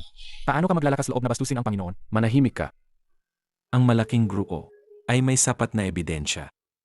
Ang tungkol sa pamilyang Hua, hindi na ako makakatulong ngayon. Kung gayon, bakit mo ako iniligtas? Hayaan mo na lang akong mamatay. Gusto mo pa bang maghiganti? Gusto mo pa bang maghiganti? Gusto ko, syempre. Pero ang pamilyang Hua ay nawala na. Gusto mo pa bang maghiganti? Gusto ko, syempre. Pero ang pamilyang Hua ay nawala na. Patay na rin ang lolo ko. Paano ako maghihiganti? Sabihin mo lang sa akin kung gusto mo pa ring maghiganti. Syempre gusto ko. Mabuti. Ang paglilipat ng kapangyarihan sa iyo ay may kapalit. Naisip mo na ba ng mabuti? Basta mapatay ko si Qin Feng, gagawin ko ang lahat. Siege, halika.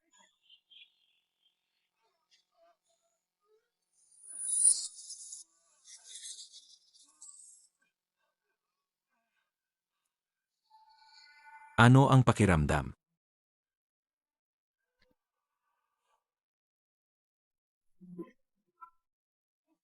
Ngayon pakiramdam ko, puno ako ng lakas. Sinabi ko na.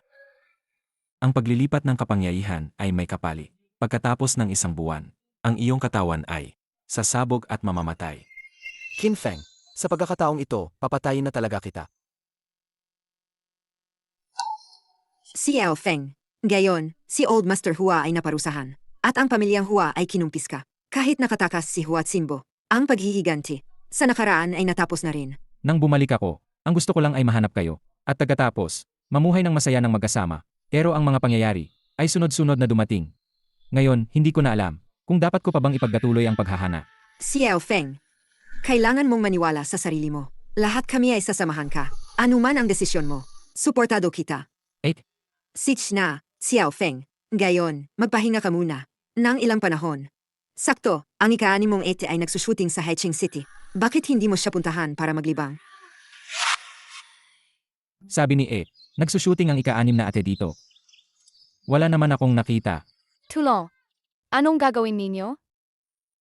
Bini-bini, hindi mo kami masisisi. Ang binata. Ang nag-utos sa amin na gawin ito. Pakawalan ninyo ako. Magkano ang ibinigay niya sa inyo? Bibigyan ko kayong doble. Walang silbi. Tapusin na siya. Tigilan mo. Paano mo nagawang saktan ang ate ko?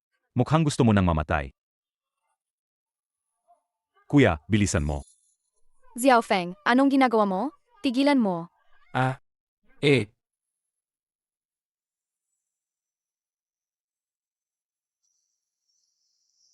Ete, ayos ka lang ba? Xiao Feng, bakit mo sila sinasaktan? Nagpepelikula kami. Ang galing. Napakagaling. Ang shot na ito. Direk, pasensya na po kanina. Ayos lang, ayos lang. Mga extra lang sila. Kuya, tunay na kung few yan. Ayos lang, ayos lang. mga extra lang sila. Kuya, tunay na kung few yan. Interesado ka bang sumali sa amin? Production bilang pangalawang bida.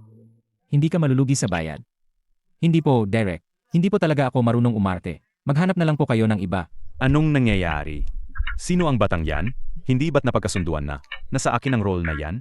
Ang mga walang kinalaman, umalis na kayo. Maging magalang ka sa pananalita mo. Ito ang kapatid kong lalaki. Bakit ka ba laging sumusulpot? Di ba sinabi ko na? Hindi mo na kailangan gampanan ang papel na ito. Siya ang orihinal na itinalagang pangalawang bida. Dahil lang marunong siyang lumaban, nagtaas siyang presyo. Matagal nang gustong paalisin siyang direktor. Naku, talaga. Bulag ba ang mga mata mo? Nandito ako. Isang martial arts star, pero hindi mo ginamit. Tapos kinuha mo itong. Hindi ko alam kung kaninong matandang aso. Natuto ng ilang galaw na mahira. Anong sinasabi mo? Bakit? Anong masama sa sinabi ko? Mayabang ka na ngayon? Dahil lang natuto ka ng ilang galaw. Akala mo ba alam mo na ang lahat? Bitawan mo ako, gago. Pwede mo akong insultuhin. Pero ang insultuhin ng maestro ko. Gusto mo bang mamatay? Kung matapang ka, bitawan mo ako. Maglaban tayo. Kung manalo ka, ang papel na ito ay ibibigay ko sa iyo. Kung manalo ako sa iyo, kailangan mong humingi ng tawad sa maestro ko. Xiao Feng, huwag kang magpakabayani. Ayos lang. Sage, kung manalo ka, susundin ko ang lahat ng sasabihin mo. Huwag na nating sayangin ang oras. Nag-insayo ako ng suntukan simula pa pagkabata. Hindi ako naniniwalang matatalo ako sa iyo. Ikaw na walang kwenta. Huwag kang nakatunganga diyan. Bukas pa ang zipper mo. Bata, hinahanap mo ang kamatayan mo. Xiao Feng, mag-ingat ka. Yan lang. Ikaw. Lalabanan kita hanggang kamatayan. Huwag kang tumakas. Humingi ka ng tawad. Ayoko. Humungi ka ng tawad. Hindi. Humungi ka ng tawad. Tama na, Xiao Feng, huwag ka nang makipag-away.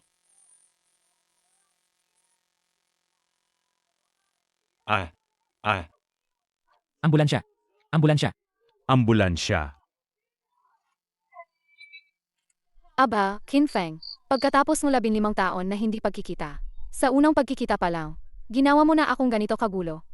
Kasalanan ko ba yan, ate? Kung hindi ka nahulog sa tubig, hindi rin ako tatalon para iligtas ka. Wala akong pakialam, kasalanan mo pa rin. Sage. Kasalanan ko, kasalanan ko. Sabing director, ikaw daw ang gaganap na pangalawang bida. Ano? Gusto mong umarte kasama si Ete? Huwag. Hindi ako marunong umarte. Huwag na lang. Ay nako, ang tagal na nating hindi nakita. Ay naku, samahan mo na lang ako. Ate Anim, bumaba ka na. Kung hindi ka papayag, hindi ako bababa. Ay, ano yan sa bulsa mo? Ang tigas.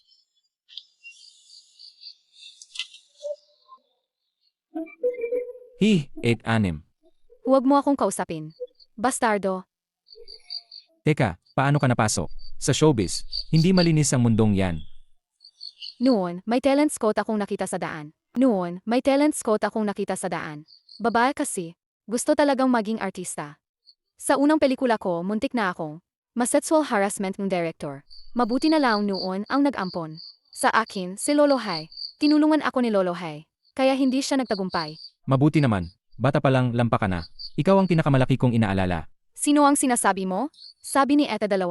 Magaling ka raw sa medisina. Pwede mo ba akong tulungan na bisitahin si Lolo Hai? Ang paggamot ay depende sa kalagayan ng pasyente. Kung talagang malapit na ang katapusan ng buhay, kahit ang mga Diyos ay walang magagawa. Noon, nagkasakit ng malubha si Lolo Hai. Wala nang lunas sa sakit. Malapit na siyang mamatay sa sakit. Pero may dumating na isang dalubhasa. Talagang nailigtas niya ang buhay nito. Pero sabing dalubhasang iyon, ang paraang ito ay epektibo lang sa loob ng 5 taon. Pagkatapos ng 5 taon, may darating na magpapahaba ang kanyang buhay. Ito na ang 5 taon. Wala pa rin ni isang aninong tao. Sa kakayahan ng pamilyang Hai, hindi siguro nila siya mahanap, di ba? Hinahanap naman, pero gaano man kalakas ang pamilyang Hai, hindi sila makakahanap ng tao. Sa pamamagitan lang isang pangalan ng Daoist. Ano ang pangalan ng Daoist ng dalubhasang ito? Parang Chen Yunzi. Bakit hindi niya sinabi sa akin? Xiao Feng. Ano ang binubulong mo diyan? 8-6. Ang sakit na ito, sa tingin ko, kaya ko talagang gamutin. Hindi ba't sinabi mo kanina na kailangan mo munang makita ang pasyente bago mo magamot? Dahil ang maestro ko ay si Chen Yunzi. Xiao Feng, huwag kang magsasalita mamaya. Sumama ka lang sa akin, ang anak at manugang ni Lolo Hai. Medyo mainitin ang ulo. Ayos lang, tayo. Oh, Kuya Otsimeng. Ngayon, lumalaki na ang tapang mo. Kung sino-sino na lang ang dinadala mo sa bahay. Ano bang pinagsasabi mo? Kapatid ko to. Kapatid. Ang apelido mo ay Kiao. Ang kanya ay Qin. Sa tingin ko, dry brother lang yan. Ang pamilyang Hai ay isang prestihiyosong pamilya. Huwag kang magdala ng kung sinong lalaki sa bahay. Linisin mo ang bibig mo. Kami ni Xiao Feng ay magkasama sa ampunan noon. Magkasama kaming lumaki. Dinala ko siya rito para gamutin ang sakit ni Lolo. Tama na. Uyao Tsinmeng, ang sakit ni Lolo, alam mo naman na. Ilang sikat na doktor na ang ipinatawag, pero wala silang nagawa. Anong magagawa ng batang yan sa sakit? Ang hipag mo ay nag-imbita na mahalagang bisita ngayon. Kayo, bumalik na lang kayo sa ibang araw. Nga. Gumastos ako ng malaki para imbitahin ang Little Medical King ng Haicheng, si Ginoong Li, para gamutin si Lolo. Kung hindi niya kayang iligtas, kailangan na lang nating imbitahin si Master Qian Yunzi. Tungkol naman sa batang kaslit na ito, palayasin na natin siya. Sakto, ang Tian Yunzi na sinasabi ninyo ay ang aking maestro. Ang lakas ng loob mo, bata, pati ang disipulo ni Master Qian Yunzi. Naglakas loob kang magpanggap. Naglakas loob kang maganda. Kuya, totoo po siya. Disipulo siya ni Master Qian Yunzi. Sabi niya disipulo siya ni Master Qian Yunzi. Disipulo ni Master Qian Yunzi. Inaniwalaan mo naman? Sasabihin ko rin na ako ang unang pamilya sa Huaxia. Ang anak sa labas ng pamilyang King. Ito na ang ika-5 taon. Dumating si Xiao Feng para gamutin si Lolo. Hindi ba ito ang katuparan? Ang pagbabago na sinabi ni Dawis Qian Yunzi? Bakit hindi kayo naniniwala? Tama na, tama na. Huwag ka nang magsayang ng laway. Maliban kung kaya mong imbitahin si Dawis Qian Yunzi. Kung hindi, hinding-hindi ko hahayaang gamutin ng batang ito si Lolo. Ang aking maestro ay malayang gumagala. Parang dragon na nakikita ang ulo ngunit hindi ang bunto. Hindi ko rin siya mahahana.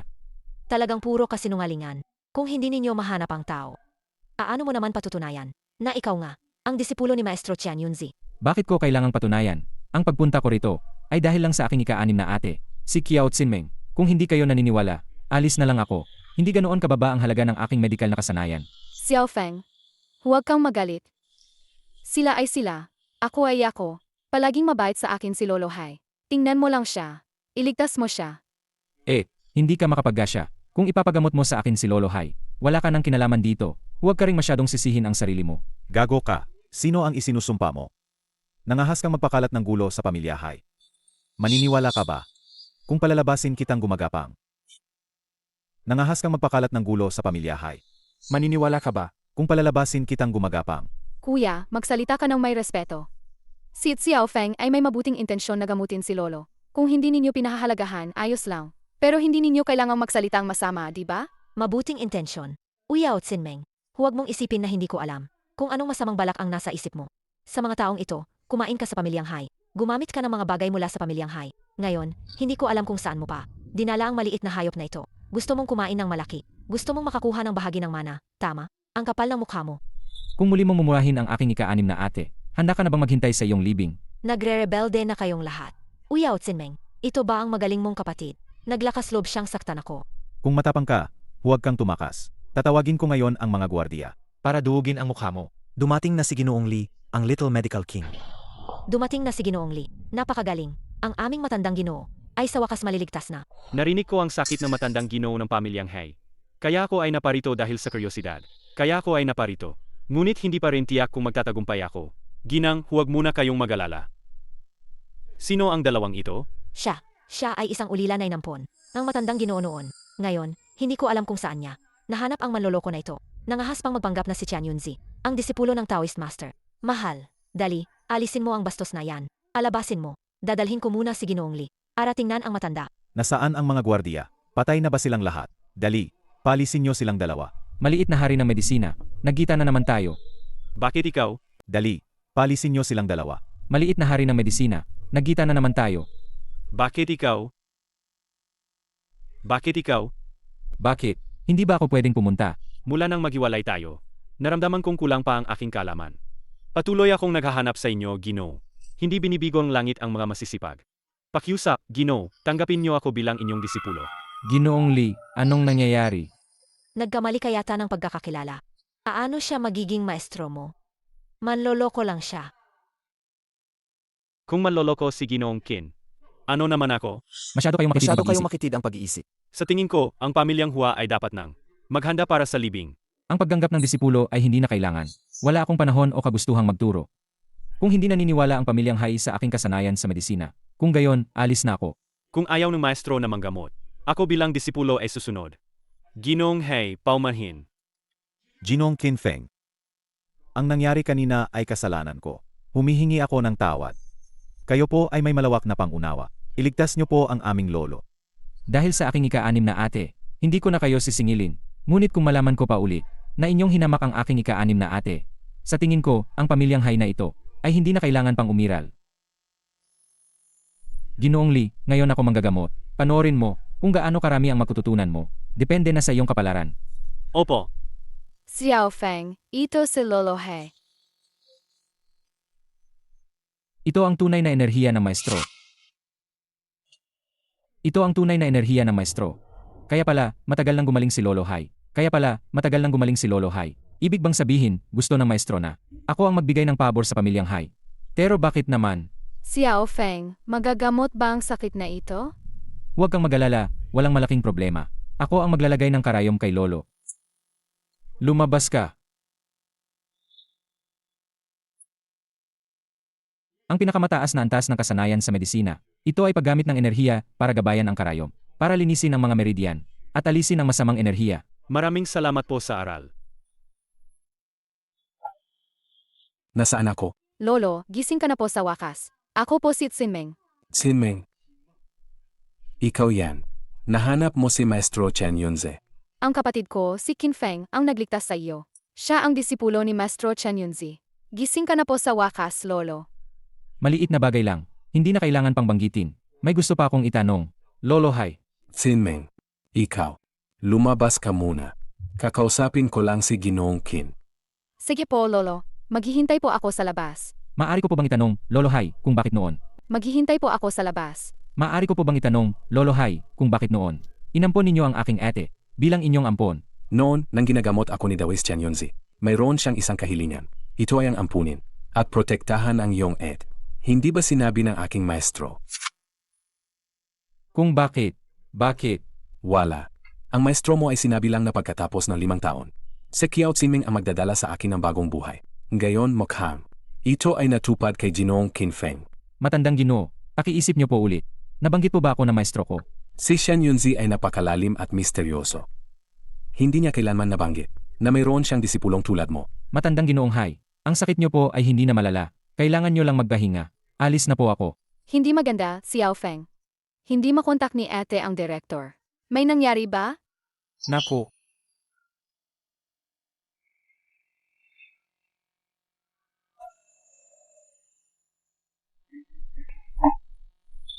Sino yan? Si Xiao Feng ba yan? Dumating ka na pala.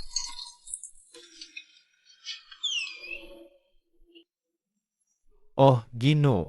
Kayo po ba si? Director, gusto kong humingi ng pabor sa'yo. Tutulungan mo ako, di ba?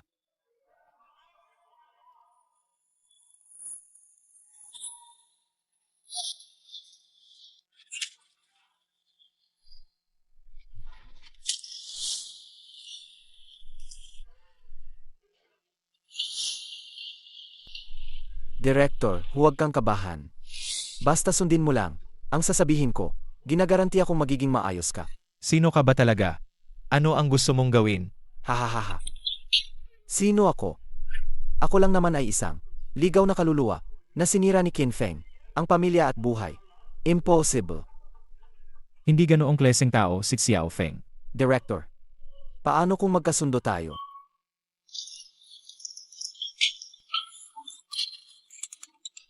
Ito ay isang sanggongwan. Kapag pinainom mo ito kay Qin Feng at kinain niya ito, sisiguraduhin kong palalayain kita. Ano sa tingin mo? Pre. Gusto mong tulungan kitang saktan si Xiao Feng. Nanaginip ka lang. Matandang hukluban, pati ikaw, nangahas na kalabanin ako. Tumayo ka. Mamatay ka. Tigilan mo. Huatsinbo, paano mo nagawa yan?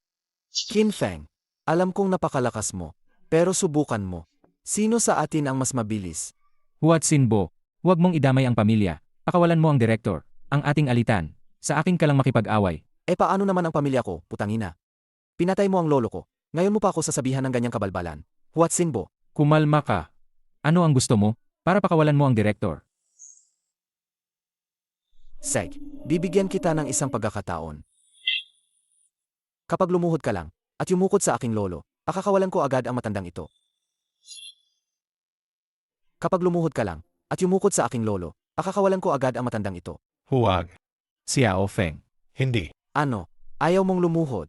Mukhang hindi naman pala ganoon kalalim. Ang pagmamahal mo sa matandang ito. Huatsinbo. Luluhod ako. Pero kailangan mo munang pakawalan ng direktor. Wala kang karapatang makipagtawaran sa akin. Luhod o mamatay siya. Sige. Luluhod ako. Xiao Feng. Huwag. Matandang hukluban. Mamatay ka na. Director. Hindi. Buhay sa buhay. Namatay ang lolo ko. Hindi ka rin magiging maayos. Ang susunod, ikaw ang mamamatay. Director. Ililigtas kita ngayon din. Marunong ako ng medisina, kaya ko to. Xiao Feng. Wala na akong gaanong oras. Makinig ka. May sasabihin akong sikreto sa'yo. Kaya kitang iligtas. Anak ko. Sasabihin ko sa'yo, noon, hindi ka inabandona sa ampunan. Dahil, ang paling si Chan Yunzi ang nag-iwan sa'yo dito sa akin. Marahil ang iyong pamilya ngayon ay buhay at maayos. Ayoko ng pamilya, Director. Gusto ko lang na mabuhay ka. Baliw na bata. Tandaan mo, kailangan mong hanapin si Chan Yunzi. Sasabihin niya sa'yo ang lahat ng katotohanan. Hindi. Hindi. Director.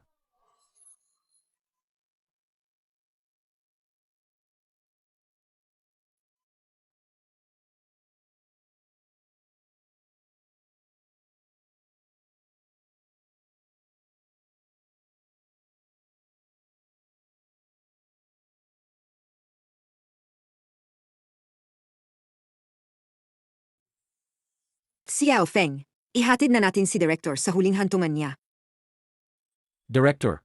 Buong buhay mo ay nagtrabaho ka. At tinalaki mo ang napakaraming bata. Panahon na rin para maggahinga ka. Huwag kang mag-alala. Ang mga ate ko, alagaan ko sila ng maayos. Ang paghihiganti mo, siguradong gagawin ko rin. Dadalhin ko ang ulo ni Huatsinbo para yalay sa iyo. Ipatawag ang lahat. Pumunta ang lahat sa Haicheng City. Kahit baliktarin pa ang buong Haicheng City, kailangan nating mahanap si Huatsinbo. Opo. Xiao Feng, umuwi na tayo. Huwag na tayong mag-imbestiga. Kayong pamilya, mamuhay na lang tayo ng tahimik. Hindi ba? Ayoko na makita ka na ganito. Hindi. Nangako ako sa direktor. Nahahanapin ko si Maestro at alamin ang lahat ng nangyari. Pero ayoko nang makita na ganito ka. Xiao Feng, gusto ko lang na maging maayos ka.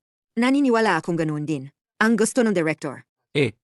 Gusto kong manahimik, ngunit hindi tumitigil ang hangin. Kung hindi mahuhuli si Huatsinbo, darating ang araw na maulit ang nangyari kay Director. Ito na ang huling pagkakataon. Hahanapin ko si Maestro at tatapusin ang lahat ng ito.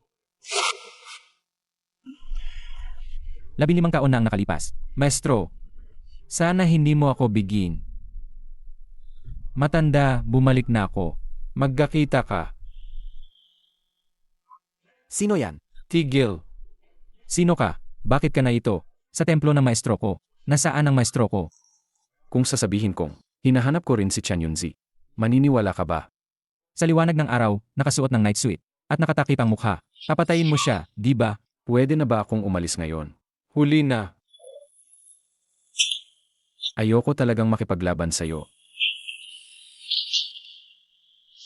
Old Master Qin, ikaw pala. Ang dapat mangyari ay mangyayari. Qin Feng, may ikukuwento ako sa iyo. Mahigit 20 taon na ang nakalipas. May dalawang napakagaling na lalaki at babae. Nagmahalan sila. Sila ay mula sa Huaxia. Ang dalawang pinakamakapangyarihang pamilya. Pamilyang Qin at pamilyang Liu. Ang kanilang kasal ay kinilala ng lahat. Ang kasal na iyon, talagang pinag-usapan ng buong mundo. Ang kasal na iyon, talagang pinag-usapan ng buong mundo. Pagkalipas ng 1 taon, nagkaroon sila ng anak. Dahil ipinanganak siya sa Taglagas, tawagin natin siyang Qin Feng. Said. Ikaw ang bahala. Qin Feng. Ikaw ang batang iyon, Qin Feng. Ang batang iyon ay ikaw, Qin Feng. Ngunit hindi nagtagal ang magandang panahon. Ang iyong ama, para magsanay, ang sinaunang sining ng pamilyang Qin, ang Kunlun Sacred Body, nagkulong ng 2 buwan. Paglabas niya, parang ibang tao na siya. Nantian, saan ka pupunta? Isang taong gulang pa lang si Xiao Feng. Ano ba ang nangyayari sa'yo? Terman mo ito. Hahabulin ko ang landas ng walang hanggang buhay. Huwag mo akong pigilan. Pagkaalis ng iyong ama, siya ay nagumon sa kadiliman. Umalis siya sa pamilyang Qin. Hindi matanggap ng iyong ina ang katotohanan. Hinahanap niya ang iyong ama. Ngunit nang matagpuan ang iyong ina, isang bangkay na lang ang natira. Sabi nila, ang iyong ama ay nabaliw. Pinatay niya ang iyong ina.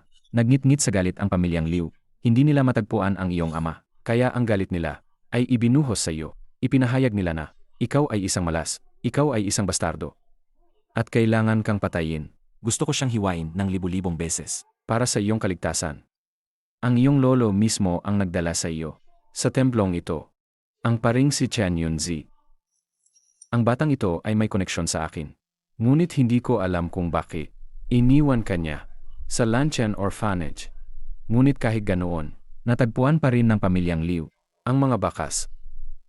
Noon, ang sunog sa orphanage Ay kagagawan ng pamilyang Liu na inutusan ang pamilyang Hua na gawin. Kaya ikaw ay, tama. Ako ang lolo mo, si Qin Feng. Ako si Qin Yi. iniwan ng tatay ko ang nanay ko. Tapos, iniwan din ako ng pamilya. Pinahabol ako ng lolo ko sa ina. As sinunog ang orphanage. Samantalang ako, nagkakatanga-tanga. Dumaan sa napakaraming paghihirap sa labas. Para lang hanapin ang katotohanan. Xiao Feng, pinapaalis ka namin para protektahan ka. Sa loob ng 15 taon na ito, patuloy kitang hinahana. Hanggang sa araw na yon, sinabi sa akin ng Haicheng City Master na may natagpuan siya, ang tagapagmana ng Tei Divine Needle. Sa unang tingin ko pa lang sa'yo, alam kong ikaw ang apo ko. Tama na. Mula ngayon, ako si Qin Feng. Ang Qin Feng ng Lanchen Orphanage. Ang Qin Feng ng 7 etko. Ang Qin Feng ng Lanchen Orphanage. Ang Qin Feng ng 7 etko. Pero hindi ang Qin Feng ng pamilyang Hua ninyo. Iniwan ninyo ako. Mula ngayon, wala na tayong koneksyon. Wala na tayong utang na loob sa isa't isa. Xiao Feng. Umalis ka.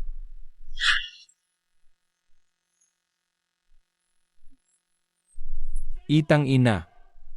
Bakit mo ito ginagawa sa akin? Sino yan? Xiao Feng. Ako ito. Ito. Bakit ka narito? Si Maestro Chen Yunzi ang nag-utos sa akin na maghintay sa'yo rito.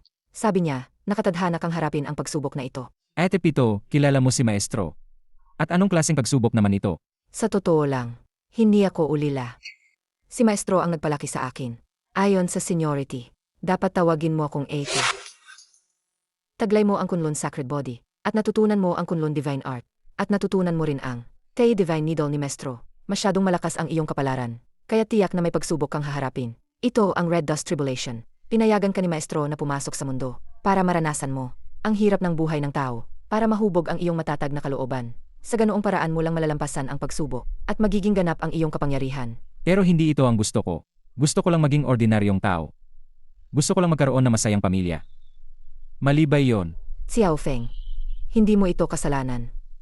Pero ganyan ang tadhana. Kailangan lang nating harapin.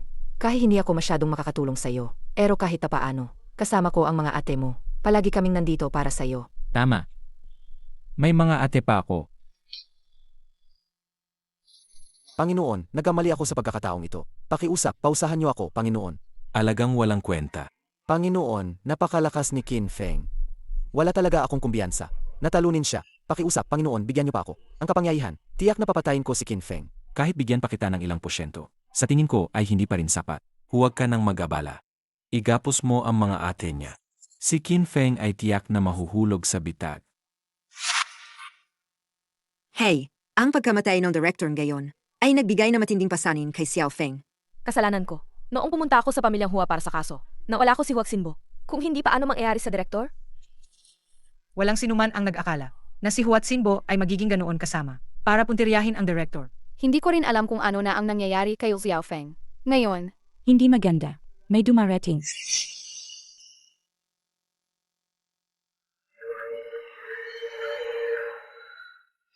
Oh, nandito pala lahat ng magagandang babae ngayon. Sumama kayo sa akin. Huat Sinbo, anong gagawin mo? Wala akong gagawin. Wala akong gagawin. Gusto ko lang imbitahan ang mga magagandang dilag na bumisita sa akin.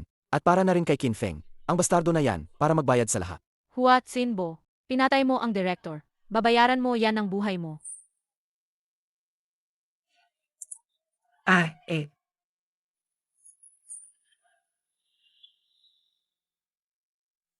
Hua Finbo, bakit ka nananakit ng babae ng ganyan? Tao ka pa ba? Tao ka pa ba? Tao.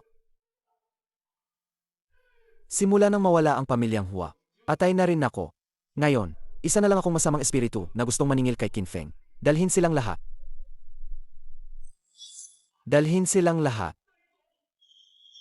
Anong gagawin ninyo? Huwag ninyong galawin ang it ko.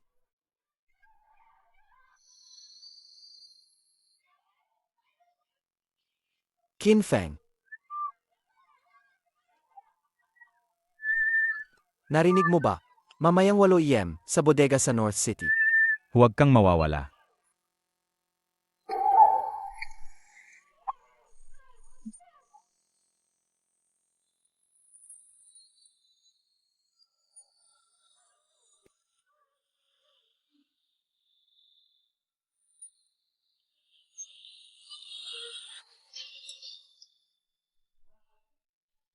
King Q, naiinip ka na ba?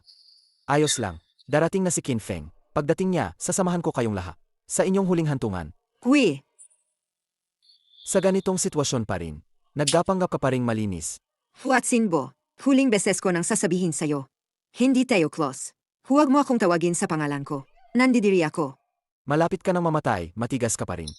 Hindi mo siguro iniisip na si Qin Feng ay makakapunta pa para iligtas ka ngayong gabi, di ba? Sinasabi ko sa inyo, ngayong gabi, wala ni isa sa inyo ang makakatakas. Oras na. Simulan na natin.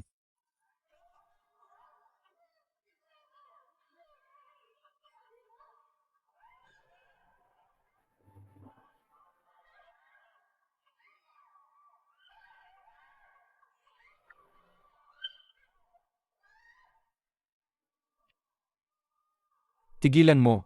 Hua Tsinbo, gusto mo bang mamatay? Oh, Qin Feng. Kung galawin Hua Tsinbo, gusto mo Oh. bang mamatay? Qin Feng. Kung galawin mo ang mga ate ko, kahit isang hibla ng buho, kukunin ko ang buhay mo. Sage, gawin mo. Atayin mo ako. Tutal, wala na akong isang buwan na itatagal. Hindi ako takot mamatay. Hahaha. Pakawalan mo sila. Kung may problema ka, sa akin ka lumapit. Gusto mo silang iligtas, di ba? Sage. Ito ay isang sanggongwan. Kapag kinain mo lang ito, pakakawalan ko sila agad. Xiao Feng, huwag mo kaming intindihin. Umalis ka na. Saig. Kakainin ko.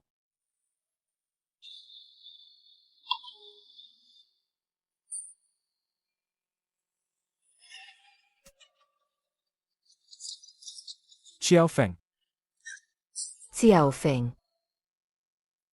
Ngayon, pwede mo na ba silang pakawalan? Bitawan mo ako. Xiao Feng. Qin Feng, Qin Feng. Alam mo bang matagal ko nang hinihintay? Ang araw na ito. Pakawalan mo sila. Ha? Xiao Feng. Hua Tsinbo, hayop ka.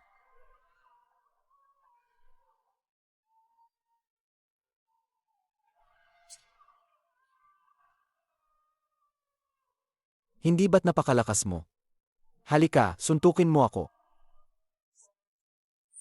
Pakawalan mo. Yan ang napapala ng mayabang. Sa tingin mo ba, Ang gwapo mo. para kang aso ngayon?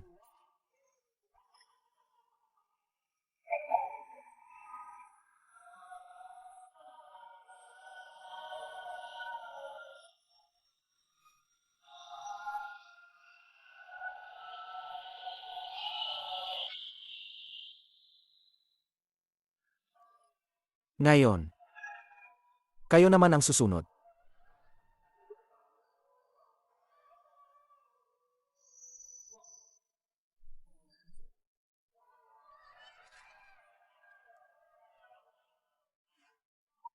Ang totoo, Qin Feng, walang makakaalis sa inyo ngayon.